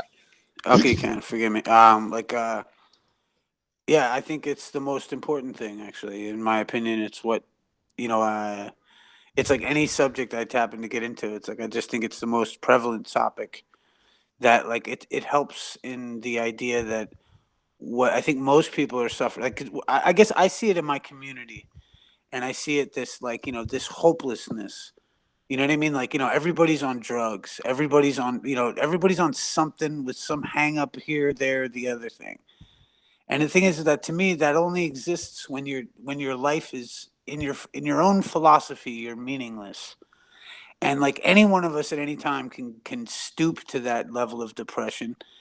And I think the idea is that, if anything, even if, I mean, I don't know, it's like, it's something that people need self-worth. And although like, I cringe when people need like love and affection kind of shit. Like, that's just how I am. Like, I'm like, but to a certain, like, or whatever. But I also, I recognize that really what our people need more than anything is like just a little bit of self-worth.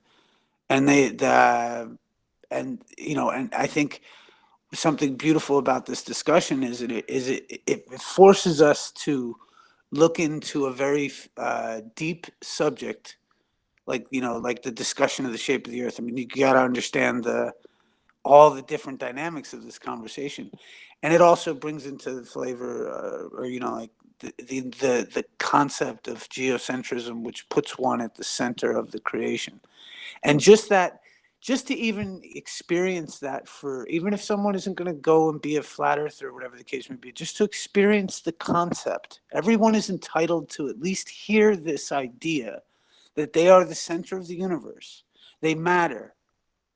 They have value, and they deserve to be taking care of themselves, and they deserve to be around people that will take care of them.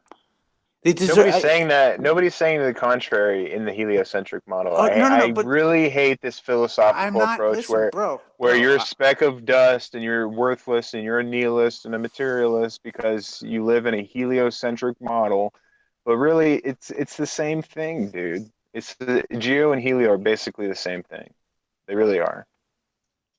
Bro, We'll see at an observational standpoint. this? That's what Hubble's saying. From an observational standpoint, to me and you, Hold on. it's the same like this. thing. Look at it like this, bro. It's like this. It's like a guitar, right? If is there a guitar in your room? You know what I mean? No, No. like, you know what I mean? How come? because you didn't really fall in love with He's guitars. a glober. We don't have guitars. No. But listen to what I'm saying. Is that like, look, you didn't fall in love with guitars. Let's say I fell in love with guitars. For me, it's something that, like, I like. It's an instrument that I use to write songs.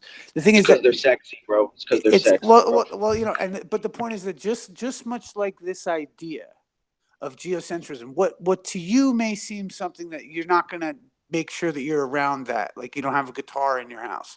For me, I need this. It's, or not that I need it, but it's like it's something that it's a vehicle for me. And the point is that same thing with this idea for me. This idea has value for me, where it's something that maybe you overlook. Something to me, it's something that, like, thankfully even there's people here that know my music because No, I've you got find know, disvalue in the heliocentric model. You I think that it's do. this I do. nihilistic, Dude, materialistic I thing, and I fucking don't have that perception of it. okay, watch. Let me explain though. I am entitled to my opinion.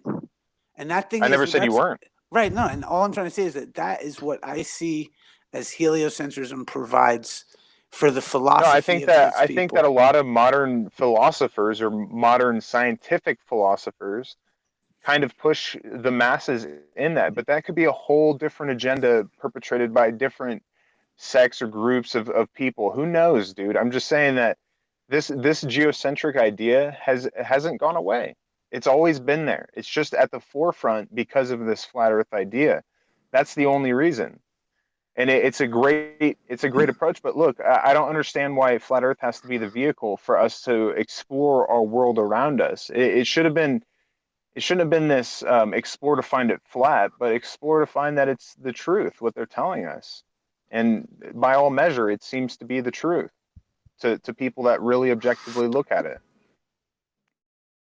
So the people caught in the tail wake of it, will try to continue to push it as some philosophical, beautiful idea that they've come to. But really, the idea of us being in a vast universe is just as beautiful to me, in that it's more intricate than us. It's something that we just can't even explain. It's so great, it's so vast, it's so amazing. We just cannot explain it. And that's why there is dark energy and dark matter and stuff like that. The I outer mean, universe is ridiculous. It's crazy to I, think about. I must say that I know very little, and that's all I have to say.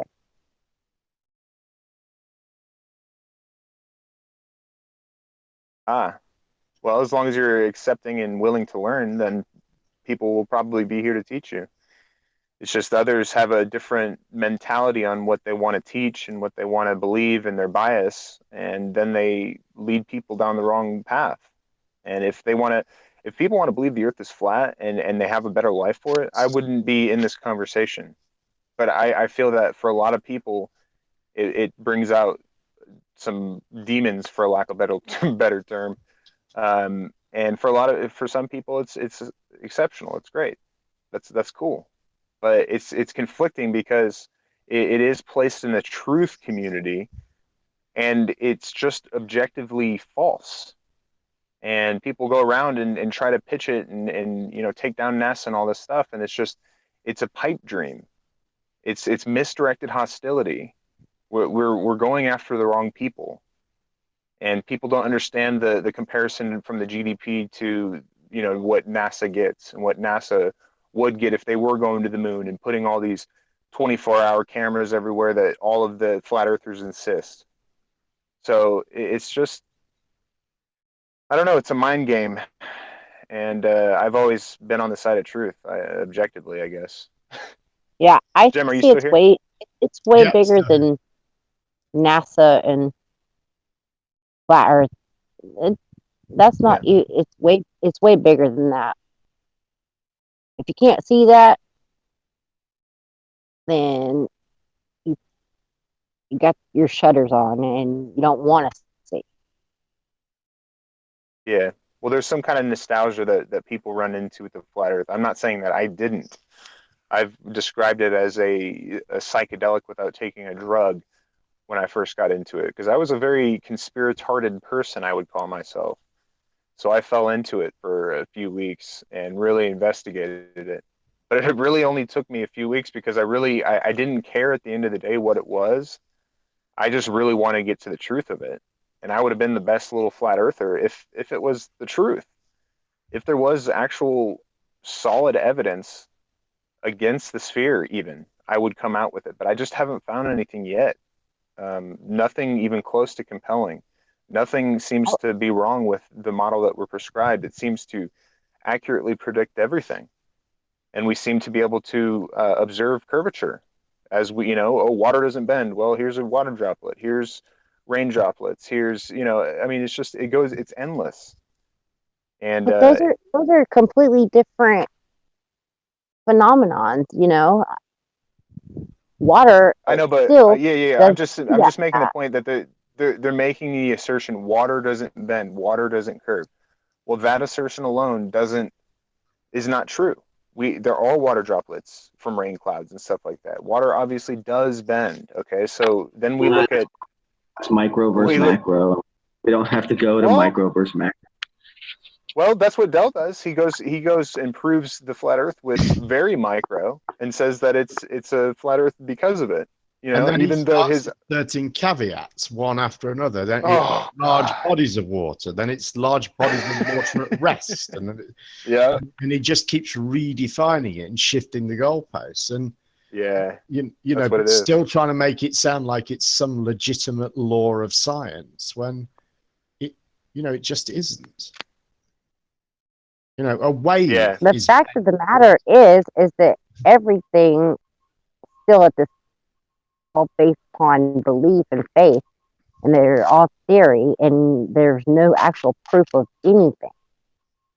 Well, that would be very subjective, I guess, because really, I would say that there's evidence. There's going to be, when there's claims like concave, flat, and spherical, there's going to be evidence for each one, and one of those evidence is probably going to weigh out the others.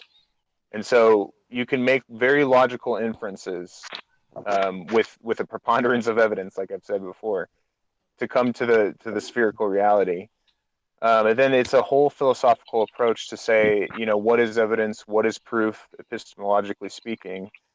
And then really it comes to what can we do as anybody on the panel here, observationally, experimentationally, with science to prove this. So there are very few things, and there are people trying to do those things. And anytime they're presented, they are dismissed with it's CGI, or it's fake, or that's too much curvature, or any other ad hoc fallacy. So people just got to get grips and outweigh which one weighs better, because it's really, you can only prove things to yourself. I can't prove anything to you. I can just show you evidence, and you would prove it ultimately to yourself.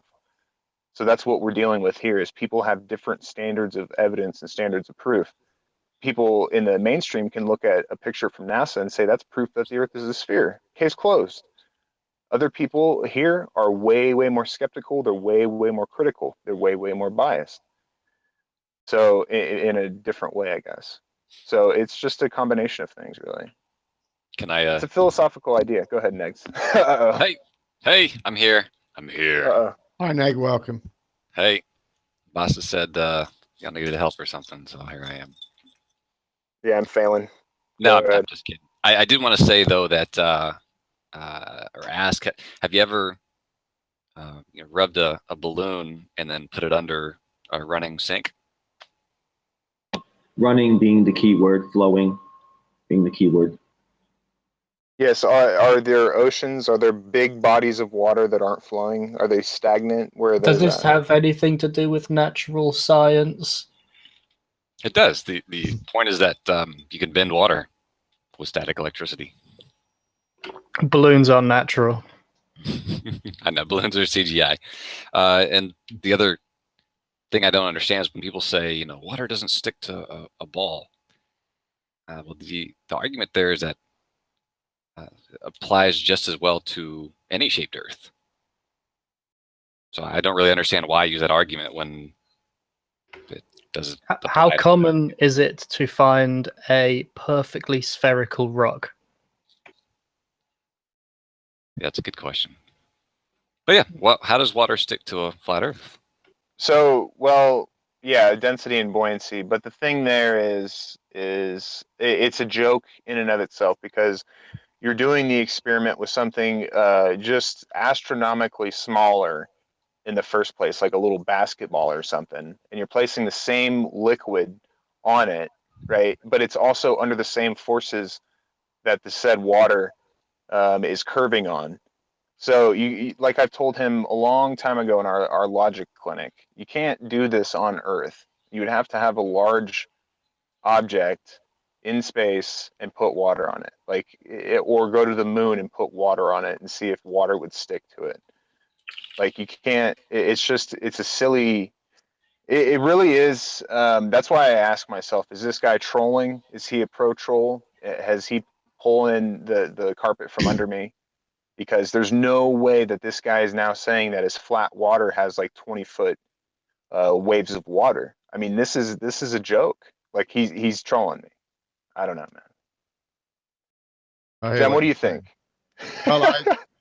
Well, I know what you mean, but I don't think he is. I honestly don't think he is. But I'm often left perplexed, when I hear some people say the things that they do. I just think I can't believe adults are saying this. I mean, a good example would be, the CGI Osprey on Soundly's footage, and for people to be making those arguments, it just seemed just so, I mean, no one who isn't in with us in this dark corner of the internet would accept those arguments as being anywhere near reasonable.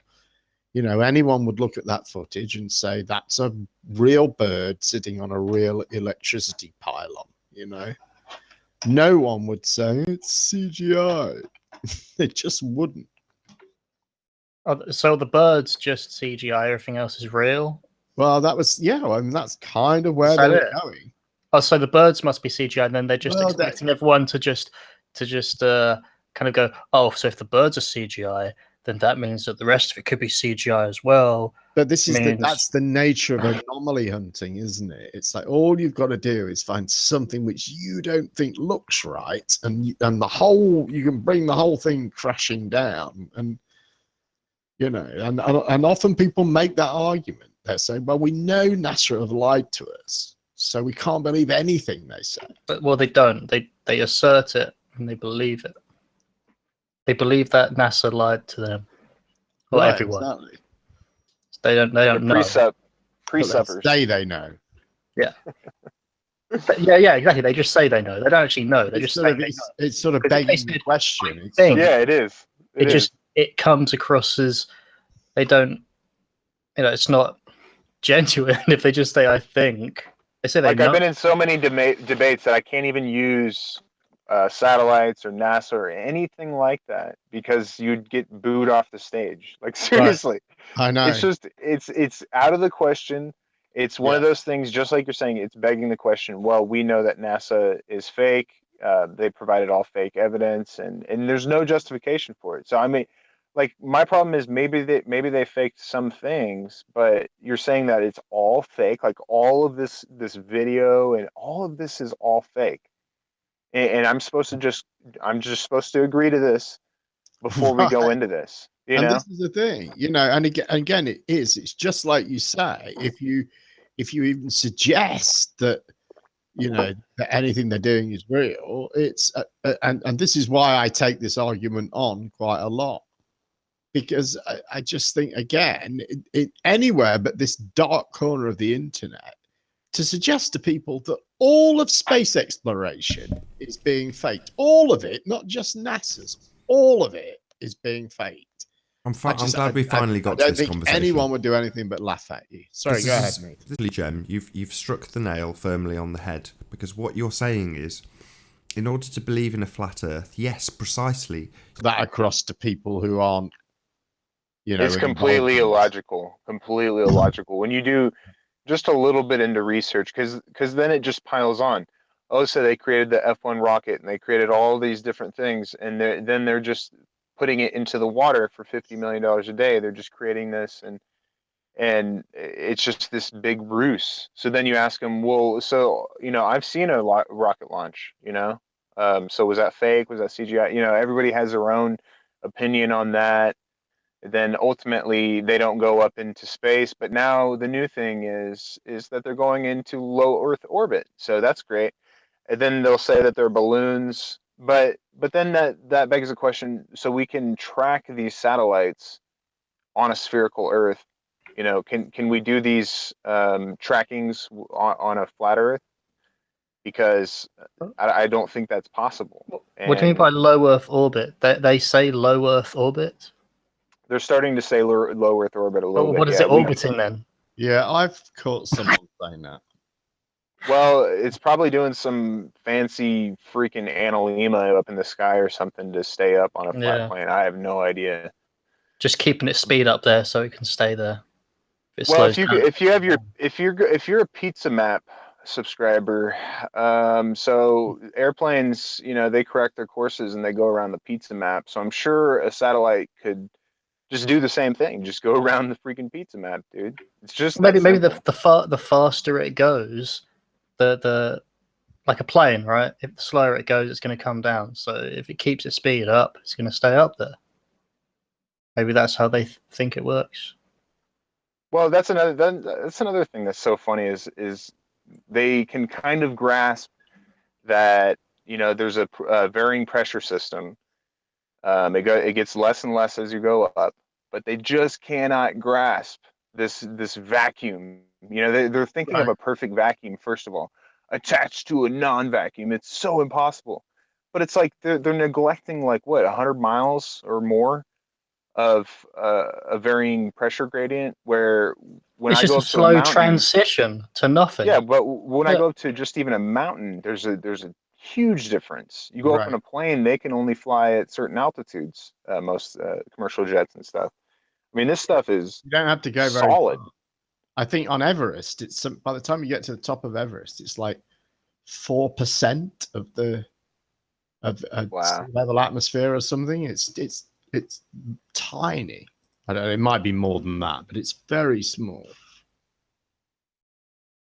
So yeah, it's like they can agree on some things, and then I think the most important thing is to sit down with them and try to go through it with them logically. Because what most flat earthers do is they put you in the position of basically being a child in that they're just going to ask you 100 questions, and usually thrown in with are litmus tests of sorts, where they're going to tell they're going to ask you, you think the moon landing was real? They're going to ask you 9/11 questions, and all this stuff gets Yeah, I tell brought you what, into I it. feel really sorry for you when people do that to you.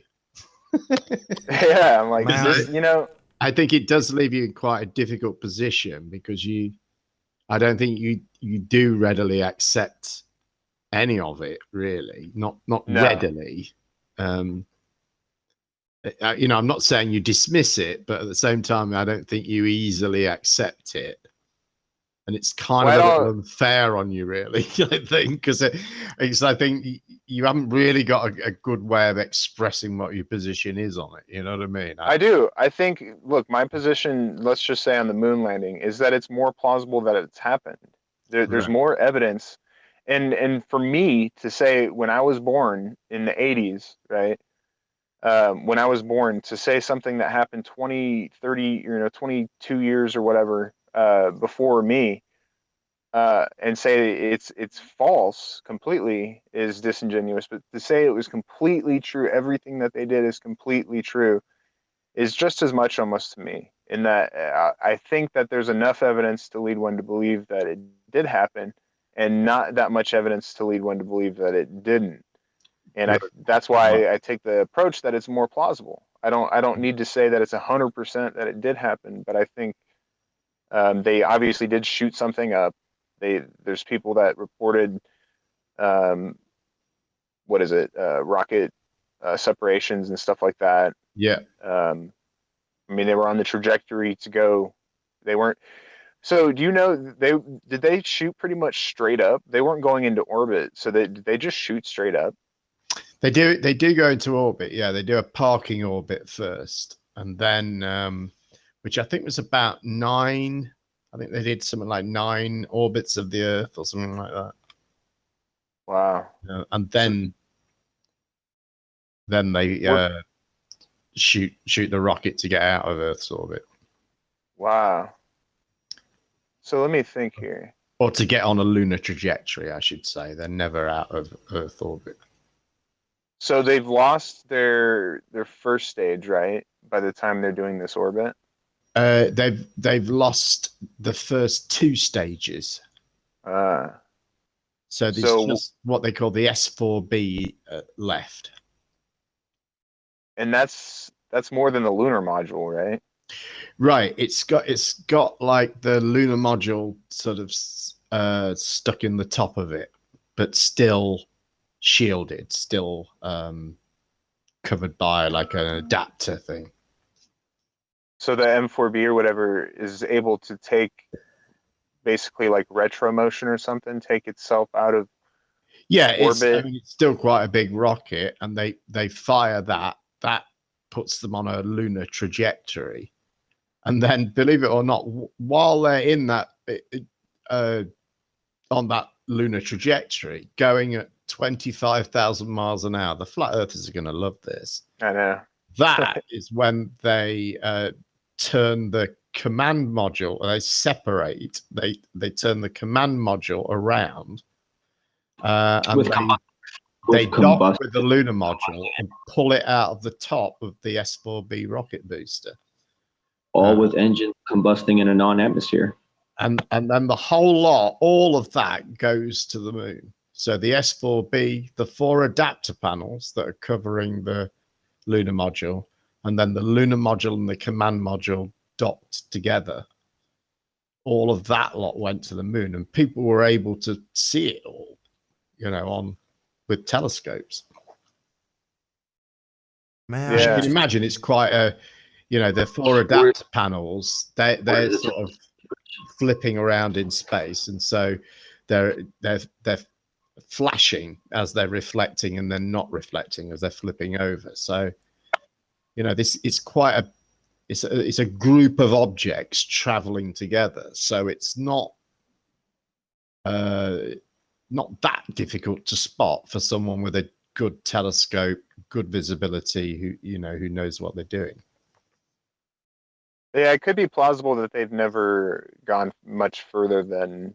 I think it is plausible actually that they haven't gone much further than low Earth orbit, because them not really doing it again in the new age, or I don't know, the 21st century. It would be nice, because people have the equipment to basically watch it. That'd be awesome to watch that. Yeah, well, I mean, it's going to happen next year, I think. Well, first manned mission. Yeah, well, this year there's going to be robotic missions. That's the end of this year and the beginning of next year. There's like 5 robotic missions, all from private companies. And then next year, NASA send their Orion capsule. Exactly. Thank you for that, because I can never remember it. I think the firstly they're going to do an unmanned. Send it round and send it to the moon and back unmanned, and then they're going to do it manned. I think both of those are supposed to be next year, I think. Wow. They better be televised, man. That's going to be awesome. I think maybe the manned one is for 2019, so it's like it'll be 50 years on. It'd be great. It'd be great if like I could get a hold of somebody and say, hey, if you're not part of this whole psyop, please, will you give a uncut video of a rocket going up? I mean, there's really I don't think there's a reason why they couldn't do it. But going up and doing this mission, right? Because I mean, really, we've been doing this since '57, I think. The Russians and the United States sending up things around the moon and all this kind of stuff. We don't have. I mean, I hate to be a flat earther, but man, how cool would that be? Why we have the equipment? Why wouldn't you shoot that journey? have the Earth getting smaller and smaller, and you don't have to stream it live. You know, I mean, just give the unedited video of a mission like to the moon. Isn't it sad? Sad the fact that you know that you're just not going to get that footage, no matter what. I know, dude. Well, I think because they're part of it. No, in this day and age, they need to stream it live. I think there is a little problem in that. I think it would be these days. It would be easy to gather that footage to, equip the inside of a spacecraft with a few cameras that covered every angle. They wouldn't have to be very big. It wouldn't be a problem in terms of weight or anything like that. So it'd be very different, I think, from in the 60s and 70s. So I think it'd be easy to do that. But I think the problem is you accessing it. Is how is that going to come about? Because it's accessing what? If we go all of this, let's say it's video footage.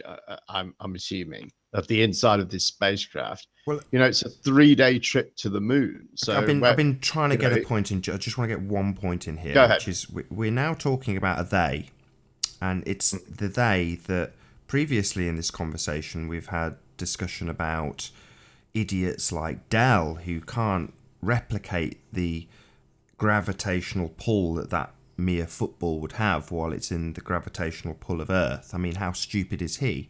Surely the guy would need to go to space in order to do that. But now we're talking about a they going to space. Well, I know I don't say no swearing on this show, but fuck that. What about me experiencing it? Why are we handing this arbitrary knowledge about what happens out in space over to a they? What's all this garbage? It just makes my toes curl that we now. Hold on. I'm just gonna get to the end of my one point. It's only one, right? We are so keen on this panel to dub people idiots who physically are incapable of going and experiencing this for themselves, but yet you are also keen to pass this power to a they. I see it as deeply pathetic. Well, I don't really get where you're coming from, truthfully. The they that I'm referring to, if I did, would be the people who are qualified and to make that journey. And that isn't a case of handing that over to someone, because what about you? Well, that could be you.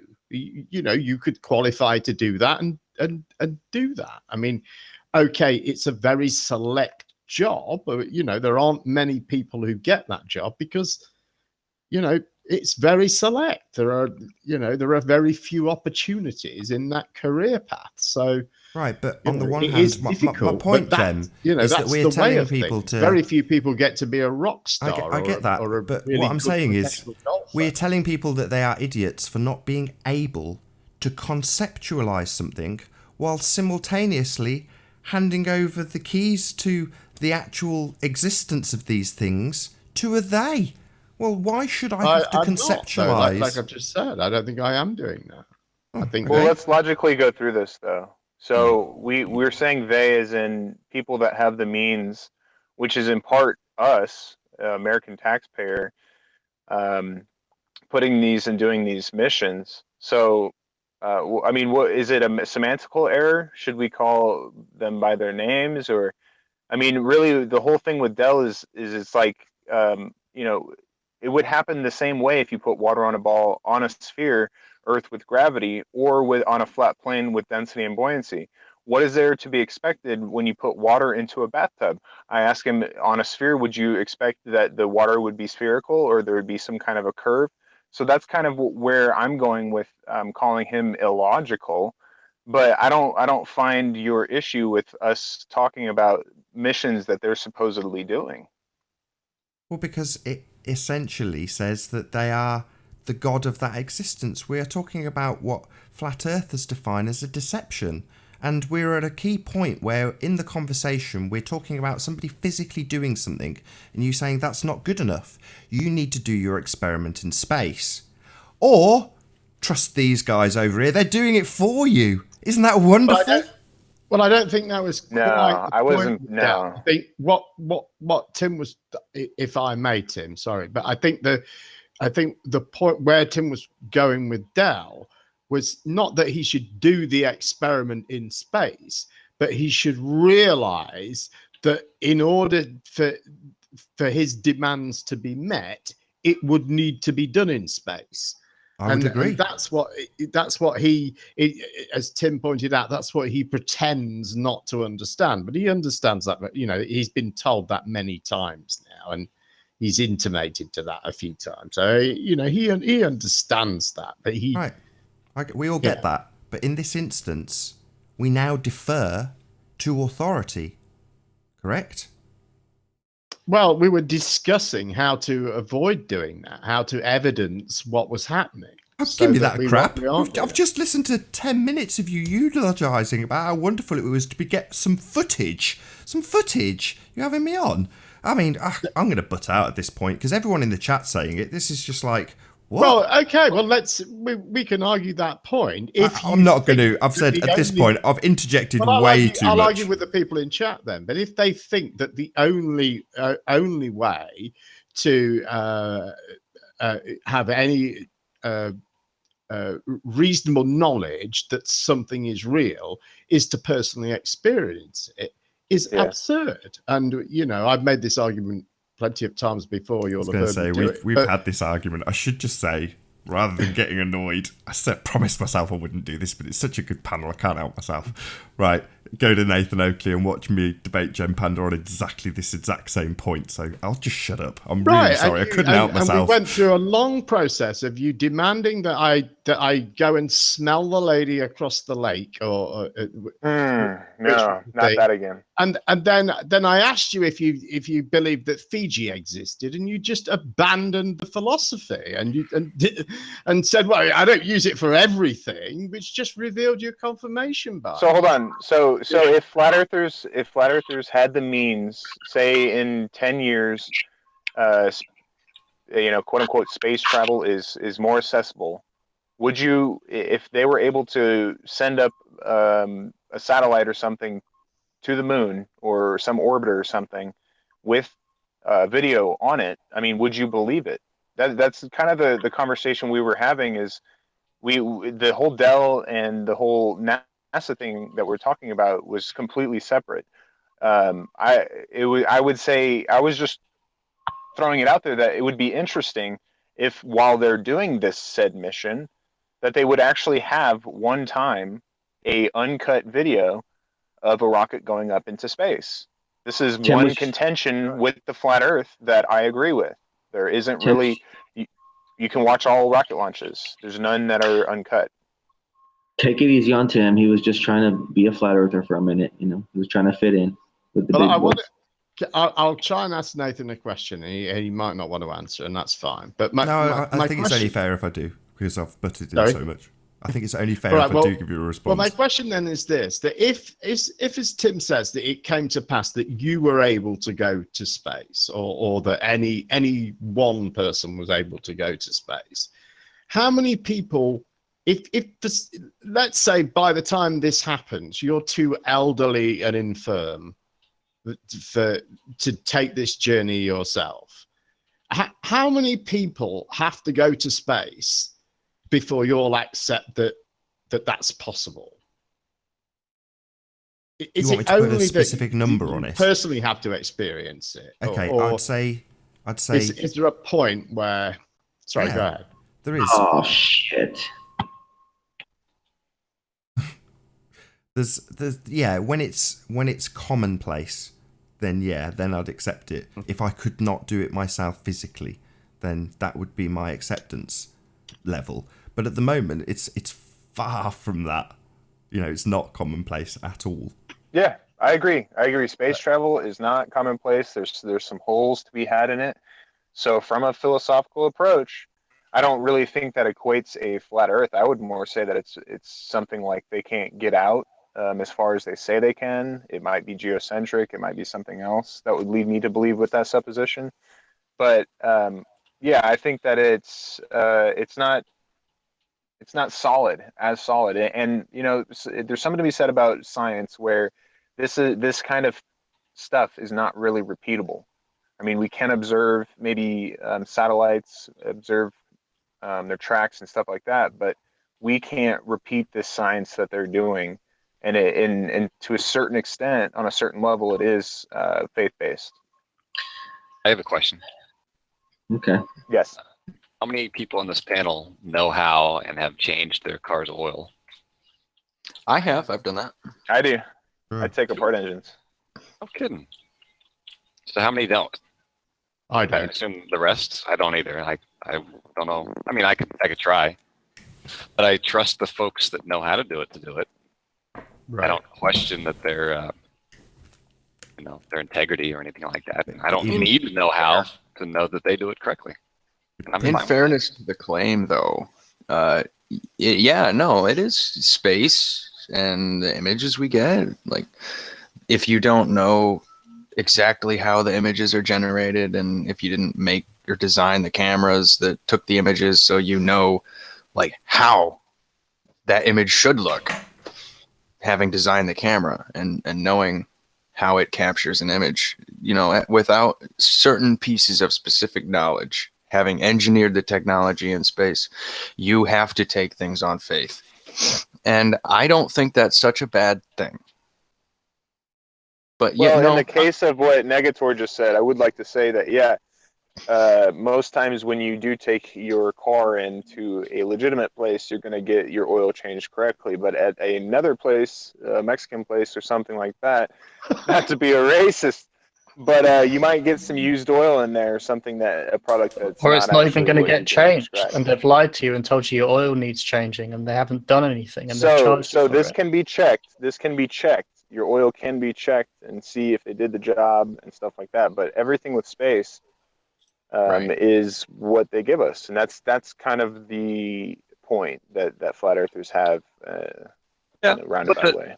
The can be, though, like, to what extent is the can be relevant? All of you can be astronauts. Mm-hmm. That's you true. Can be pilots.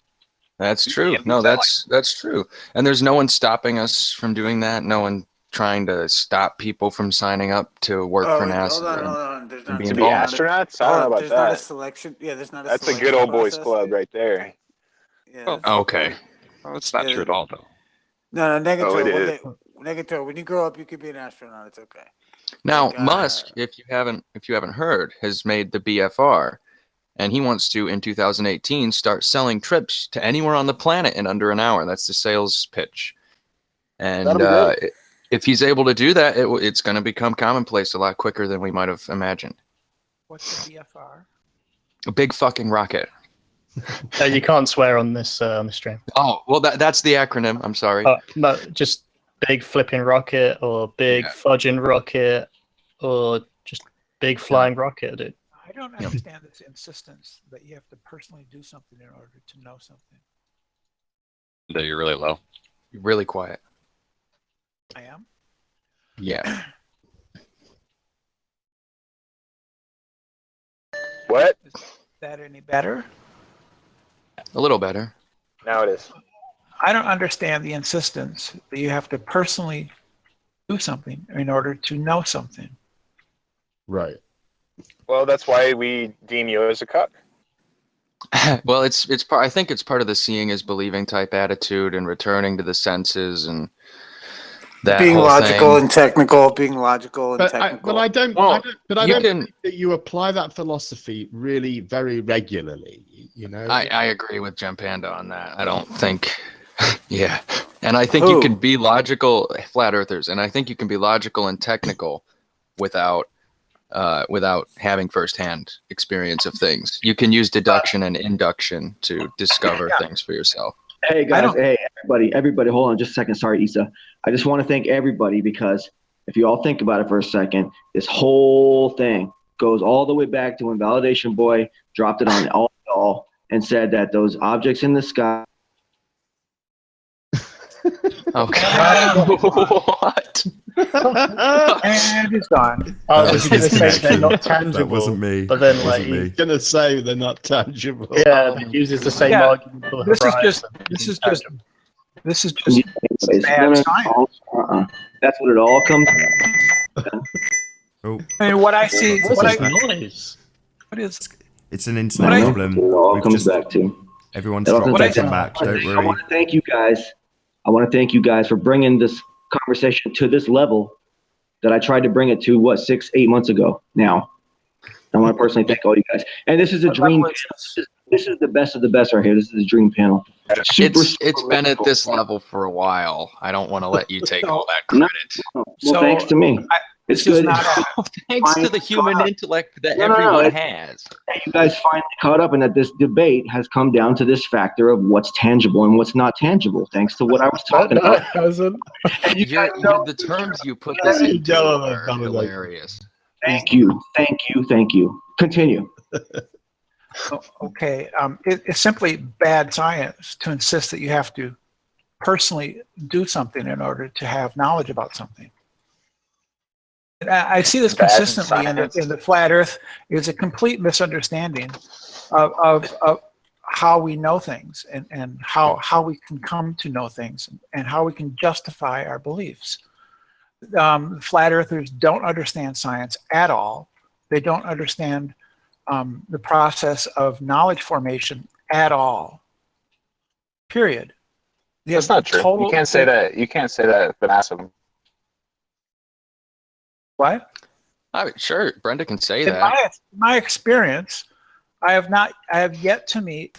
Am I getting muted? In my experience, I have yet to meet a flat earther who understood even the most rudimentary facts about the methodology of science or the philosophy of epistemology, how we know things, and I have yet to see that.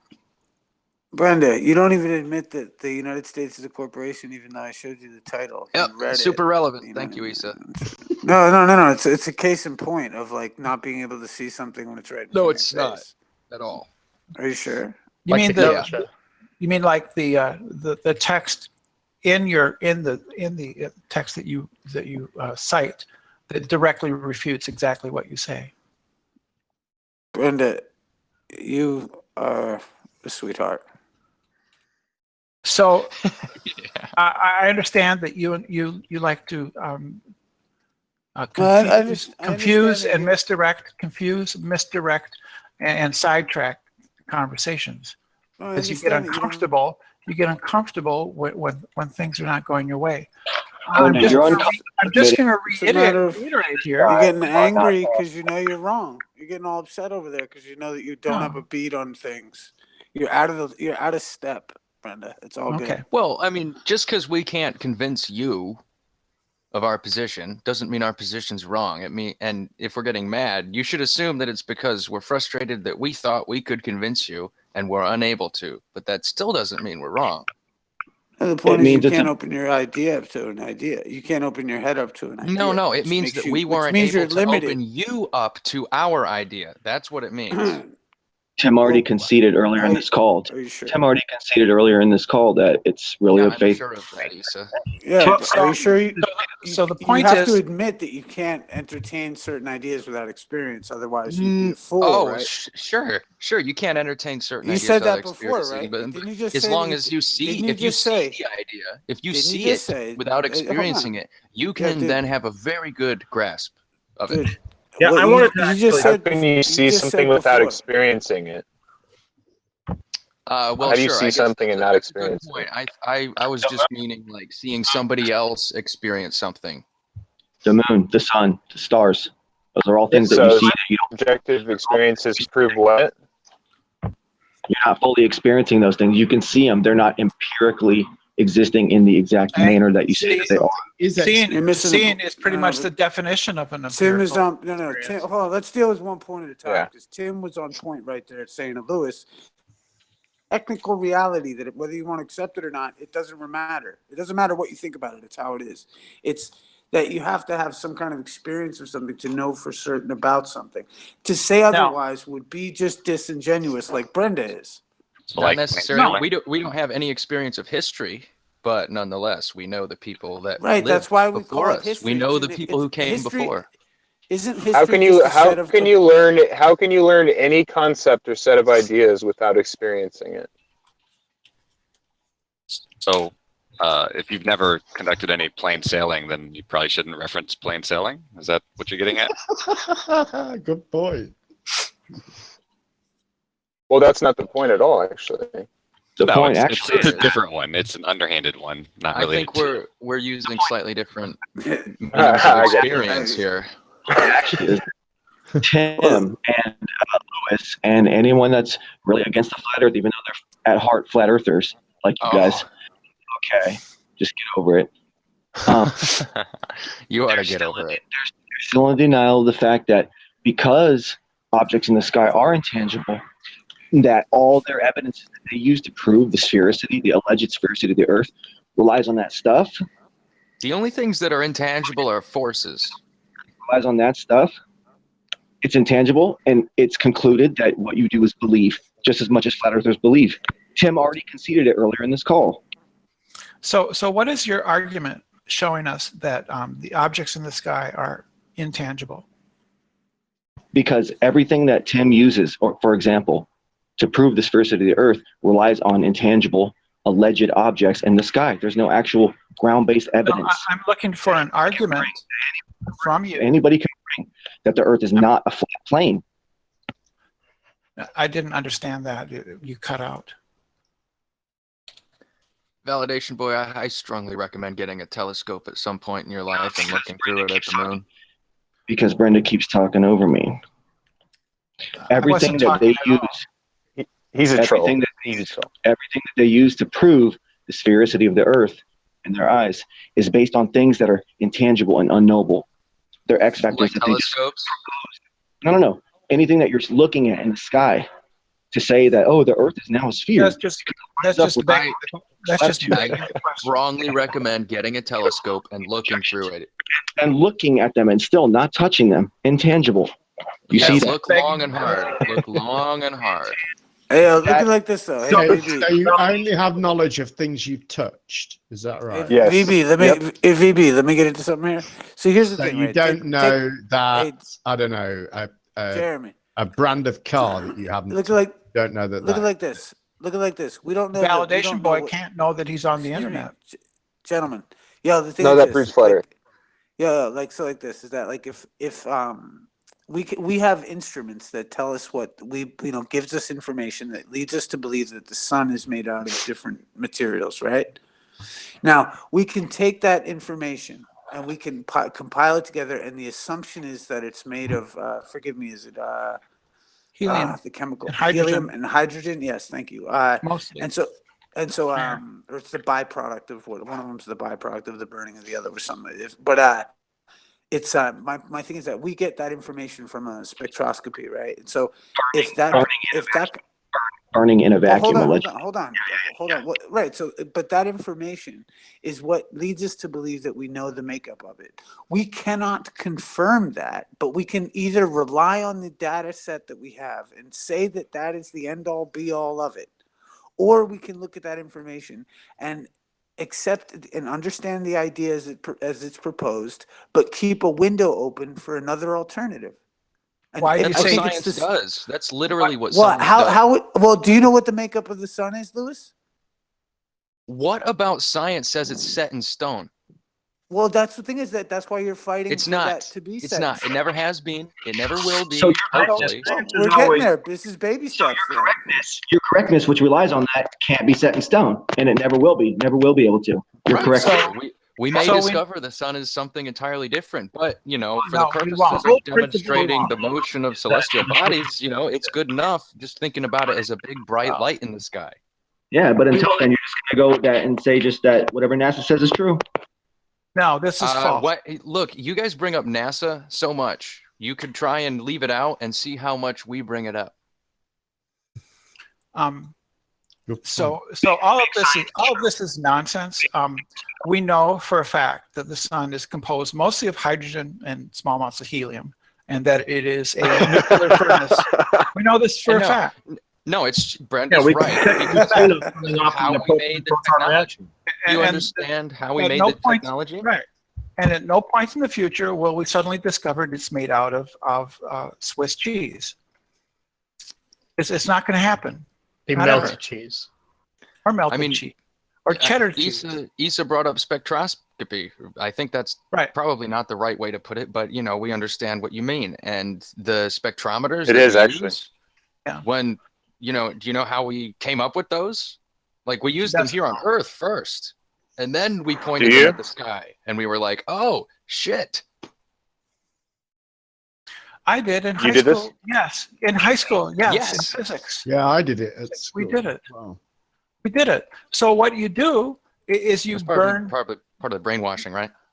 Yeah, you burn an element like copper or something like that, or iron. Oh, not interstellar. You're talking in the lab. Yeah, you burn it. That's and then it goes through a prism. The light is broken up into its component parts, and you see what those what parts correspond to the element copper.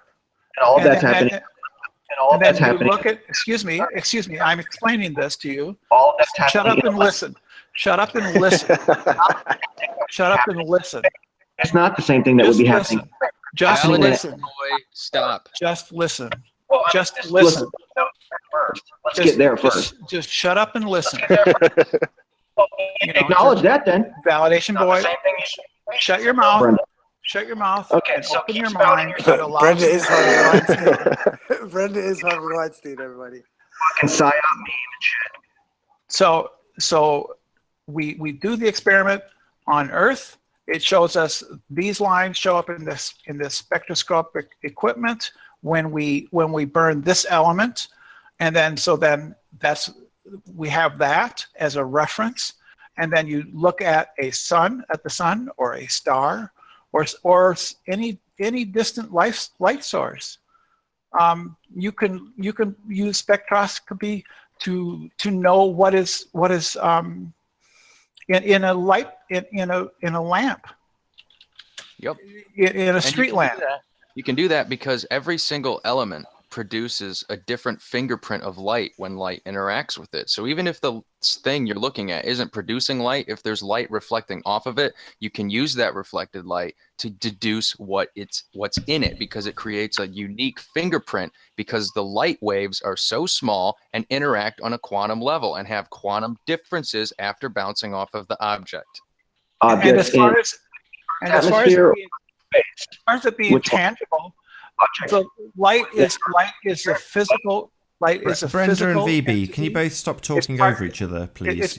Light is part of the physical world, and it travels from the source of the light to your eye, and in a real sense, it is tangible in the sense that the light impacts the retina of your eye. It causes certain chemical reactions to take place and send a signal up your optic nerve and up to V1, which is your vision center, and causes you to have an experience. There is a direct, unbroken, causal connection between your eye and every object that you see. You are physically connected to the universe. Through light. It's a really Yes. cool thing. Could I ask a question then? The experiments that are done in the lab, are they done outside of a gravitational field and devoid of any gravity and in a vacuum? Are those experiments done in that way? No, but you wouldn't expect there to be a difference. And when we use spectroscopy in space, there aren't any differences from what we observe in the lab. Who's this we? Oh, good grief. Nice nitpick. Sorry. Just 1 second, Brenda. Who is this we? Humanity. No. Who's doing science? Let's just get him to just say it. Yes, who's science doing is a collective undertaking. Brenda of can't help humanity. yourself, can you, Brenda? Who's doing spectroscopy in space, Lewis? Well, it isn't We don't need just spectroscopy, because when you if you're doing Jem's answering astronomy, for him. It's all good. Hold on. When you're doing astronomy, you use filters to filter for certain elements, and that essentially works in exactly the same way. And so, lots of amateur astronomers, Mark Taylor is an example, who's recently done photography, using these filters, and they filter for certain elements, and by doing that, you're able to see these nebula that you aren't completely able to see. Ignored my point, Jem. So I'll just get back to Lewis. We're talking about in space. Unless you're telling me sorts of people. Unless you're telling me, hold on, I've not made. This is only the second point in what is now nearly a 2.5 hour show, right? Go ahead. So we've had a claim about spectroscopy being done in space, and I want to know who's doing it. No, it's not done in space. No, it is done in space. That's actually there's satellites that do satellites. Do mineral, okay, I'm wrong. Yeah, there's satellites that do mineral spectroscopy for the commercial mining industry on Earth. You can write that down. I'm wrong. And who puts the satellites up there? All sorts of people, all sorts of countries. Name one of the companies. India, China, Russia, United States. Specifically. SpaceX. A space relate. So are they under the guise of the space agencies? Is that what you're saying? Under the guise? There's no guise. That's their actual identity. Private enterprises they're independent commercial enterprises. The reason I bring it up is we've been told specifically by Lewis, see how long it takes to get to NASA. And here we are talking about these agencies. We're not talking about NASA. No, this doesn't have to be done from space. We're talking about these agencies, they. Lewis said we. Well, it's not we, is it? Yeah. Well, it's not. I think it's fair to say we if it includes people like amateur astronomers. But it doesn't. I've already said this, but they're not doing spectroscopy in space, for God's sake, man. All right, Nathan, I can see you're not going to let this go, so Are I'll they? just, give you the bone here. Good. Yeah, Thank you. It's not individually us, the people, talking here on the panel. That's exactly my point. That's why I've laboured it. All right. It's a moot point. All right. It's not. We are it's my only point I've made on the show. I've made it twice in 2 different ways. It's my only point. It's not a moot point because it's recognizing, and this is what you guys don't want to give up, is the whole notion that we is collective mankind. And the issue is that you have to say they, and by saying they, it means you can't know. Oh, That's okay. false. Well, I guess you got me. You convinced me of everything. Well, you can see why I believe that. I'm not trying to convince you of everything. Despite There's no need to be facetious. It depends what you mean by no. What do you mean when you say no? Just concede gracefully. I The can't. point you're making is entirely unreasonable. That the only way you can know something is to personally experience it. Concede is not the example. In this example, we're talking about specifically about spectroscopy. You and Lewis now want to open it up and say, "Oh, we've converted me to it." No. Why would you want to do that? That's pretty low. Come on, guys. I mean, this is only my second objection. It's your only point. And you're using these tactics where I'm not trying to convince you of anything about everything. It's your only point. Yeah, I realise it's my only point. That was my point, that it was my only point. But thanks for reiterating, Lewis. Yeah, this is more fun than I thought. Anyway. You can do spectroscopy in your garage to prove that it's a legitimate method of determining the composition of an element. In space? We can do it in I've space. done myself in a school science lab. There's nothing about doing it in space that would change the result. You need a spectrometer. Yeah, those are cheap. They're easy to come by. All you need is a prism. But water on a ball, there would be, right? So water on a ball, we definitely need to do that one in space, right? We need spectroscopy, not necessary in space. Water on a ball definitely must. No, they show us cool things in space because it's like, hey, we can afford to do some extra things. Why not show other people what we can do? Because the primary objective, Nathan, is not to share everything with the world. It's to discover what the truth of the matter is. Because you have to remember, NASA's part of the military. So there's some things they're not going to be telling people because the military doesn't tell people everything. And they shouldn't. They show. Well, I don't know why we're talking about NASA. Water on a ball has to be done far enough away from Louis brought it up. A mass that's causing a gravitational force, and also for the ball to have a large enough gravitational force to attract water. That's the point, and that's why that argument is illogical. Because it accepts the idea of gravity that it may attract the water to the ball, but it doesn't accept the fact that there's gravity on Earth that would affect the result of the experiment. Sorry, Lewis, go ahead. I was going to say, in space, the reason the water turns into a ball is because of surface tension, which you can think about like small-scale gravity on the molecular level. So if you have any misconceptions about gravity, you know, that might clear it up, is surface tension itself. Yeah, and I also...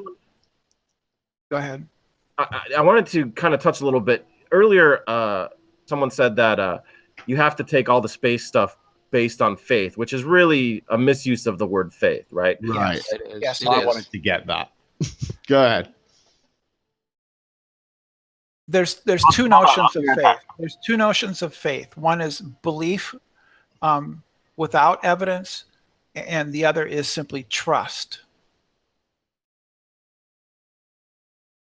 Yep, and we have trust. So blah bitty blah bitty blah. And sometimes scientists betray that trust, and they conduct professional misconduct. They fake results sometimes, and they have been caught out in doing that. There was that Korean scientist who faked results in cloning, I think, and he got caught.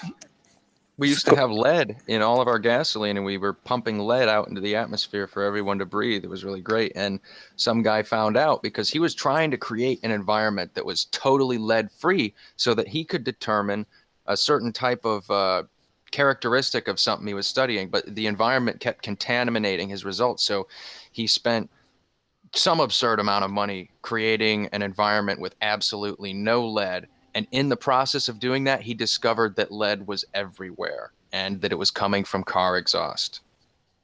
So we were saved by a potentially huge problem. There's actually some good documentaries on that guy. So I mean, we should trust people, but we should also not trust them sometimes. But the best thing to do is take them at their word. Well, you know, and just keep moving.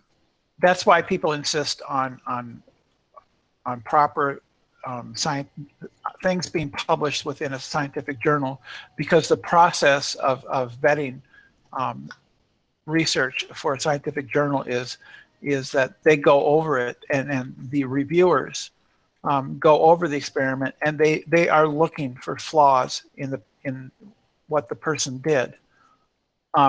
Science is a process of it's an oppositional process. You are fighting every day for your ideas, and if your idea doesn't make it, tough titties for you. That's too bad. It failed, and that's the exact opposite of what we see in the conspiracy theory community as well as the flat Earth community. In there, every idea is simply granted and lauded as if it's somehow the truth, and that's the exact opposite in science. Ideas have to prove themselves, and if they can't, they're discarded.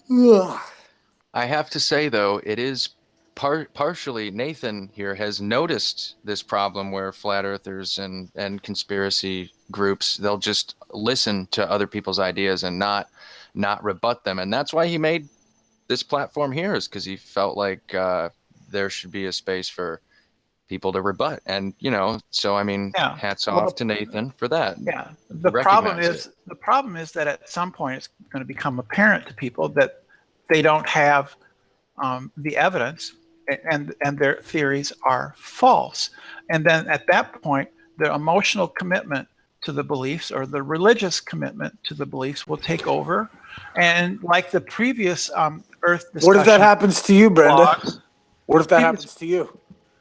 Then I change my beliefs. To be proven wrong. We'll be happy to be proven wrong. Yep. Cool. Good to hear. I changed my beliefs. Yeah.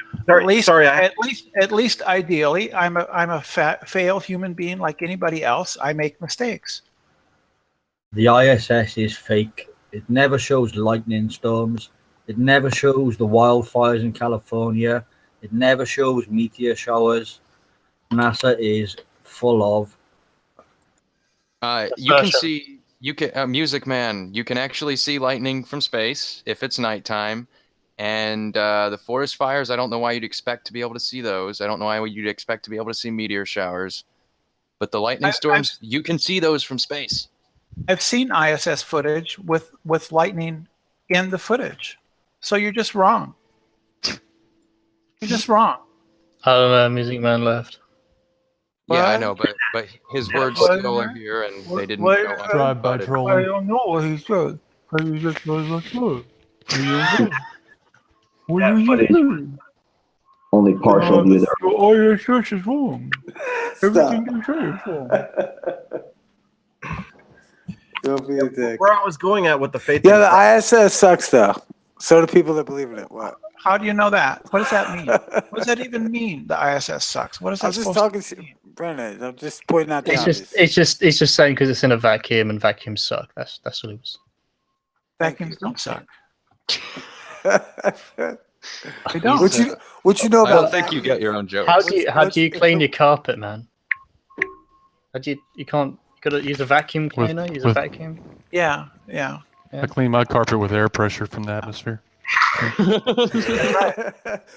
luck with that, because it doesn't suck. Actually, it does. Exactly. Oh wait, so it does suck. doesn't suck. It blows. It blows so it doesn't into a suck. vacuum. But it sucks. That's why you whistle so good, right, Stanley? What's up? That's actually how it works. Yep, See, vacuum this is cleaners the have a other- turbine in there that blows air. Yep. It creates a void, and then the air pressure forces you're talking about out negative external pressure. air. It creates a void, and then air pressure forces the external air through the mechanism of the vacuum cleaner, and in the process, pulling up dust and dirt into the filter where. Just like in space, all that air pressure and stuff, like in space. There's no air pressure in space. Yeah, exactly. Or is there? Or do you really even know it all? Validation. Air pressure. Boy, have you ever opened up a vacuum cleaner and had a look inside? So how come there's air pressure is space created dust? by gravity? Air pressure is created by Space gravity. dust that falls. Space dust onto is the the result Earth, of comes into the meteors. Space dust. Steve, There's stuff that comes in. This Yes. is a resource, right? How Vsauce. is that relevant, Steve? Well, dude. So wait, He is the takes vacuum the a vacuum or is space the Earth the vacuum? Cleaned it up. A lot of my conversations with flat earthers consists of me educating them about grade school physics. Space pixie. This nonsense about having a pressurized area and next to a non-pressurized area. I mean, it's total nonsense. It's like No, it's they not. completely ignore the gradient. That's what causes wind. That's what causes Maybe wind. there's just misconceptions about vacuums. I mean, Low and high pressure causes Yeah, wind. you all suck. So I mean, we all suck. difference in pressure is actually a lot of what causes things to work around here on Earth. Well, yeah, aren't your lungs somewhat of like a vacuum, right? Exactly. Well, but they work differently than a vacuum cleaner. So we all suck and don't create suck a at the same time. Your lungs create a difference in pressure by expanding their volume, and the air pressure from the outside, that's actually the atmosphere filling that void. Yeah, like the atmosphere that's in space, like all that stuff. Well, there isn't an atmosphere in space. I don't know what you're going on about.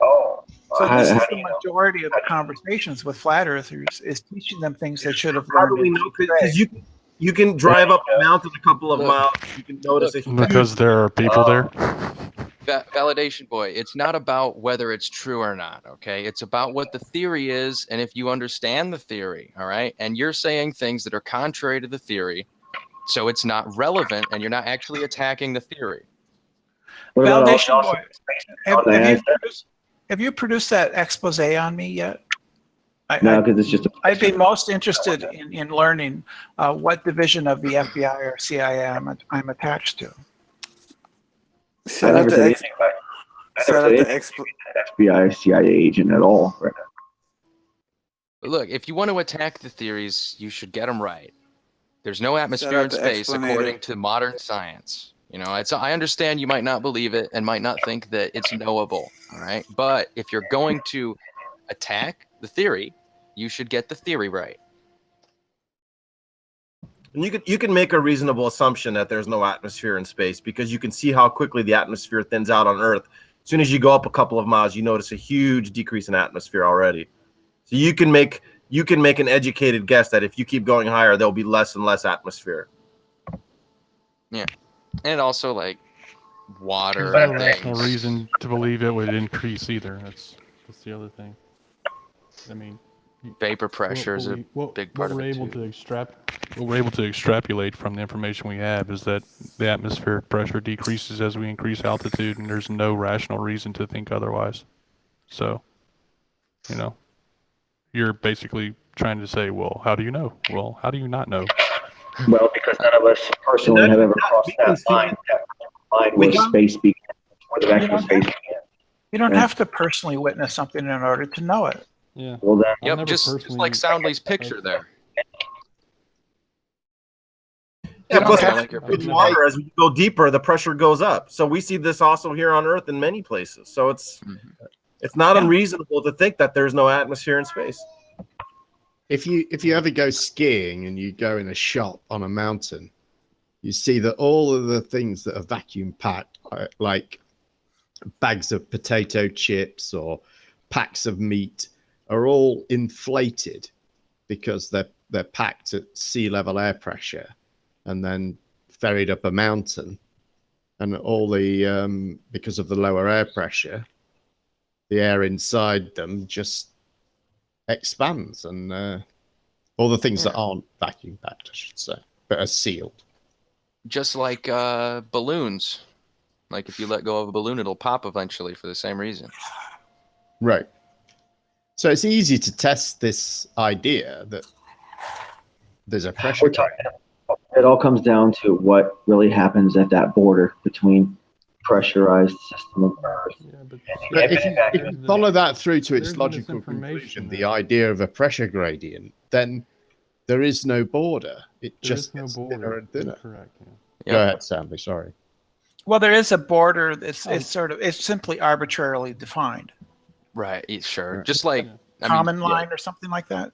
Yeah. Just like a lot of the other lines we draw are pretty arbitrary. Right. Like the line between yellow and orange. People didn't used to. It's a gradient.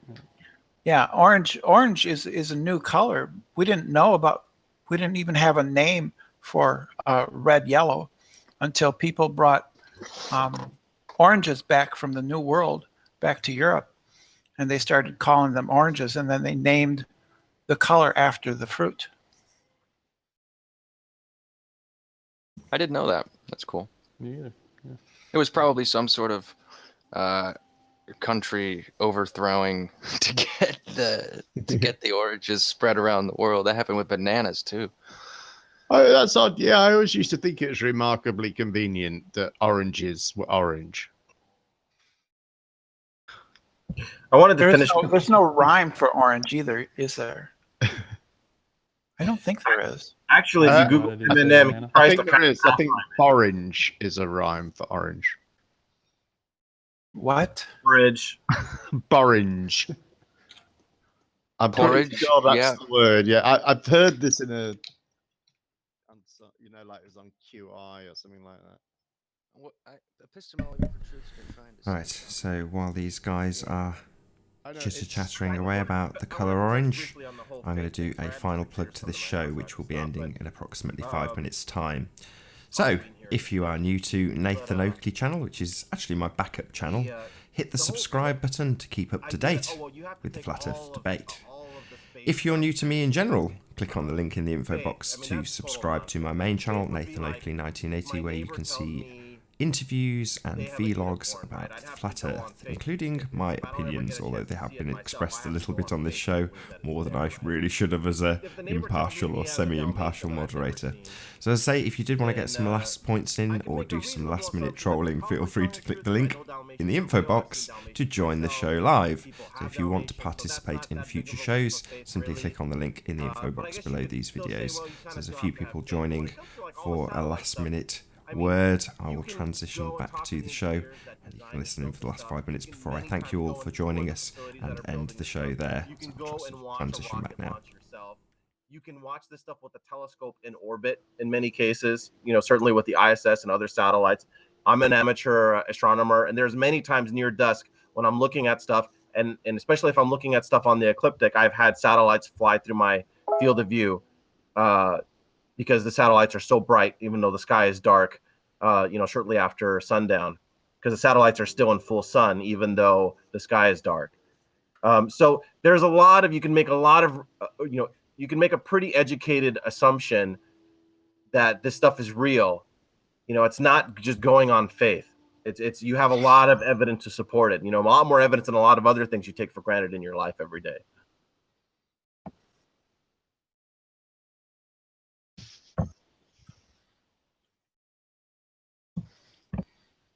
That's a good way to put it.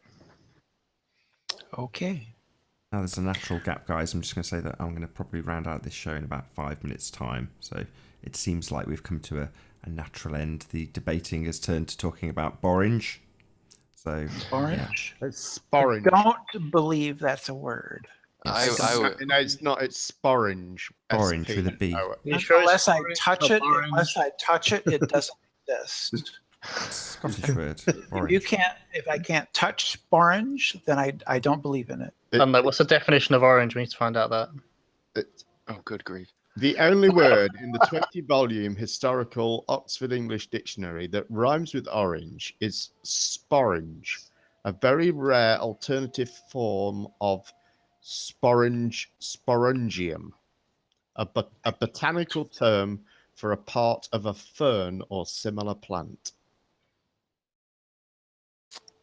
Truly unrelated to the shape of the earth. Use that in the next time you play Scrabble. Something like that. Well, it is a common word round our way. What's that from? Urban Dictionary. What year was this word added to Webster's dictionary? Probably right after orange. Yeah. 1998. Let's put out the misconception that there's no word that rhymes with orange, but we'll put in this really obscure word that does, so that smartasses can bring it out in Google Hangouts in the future.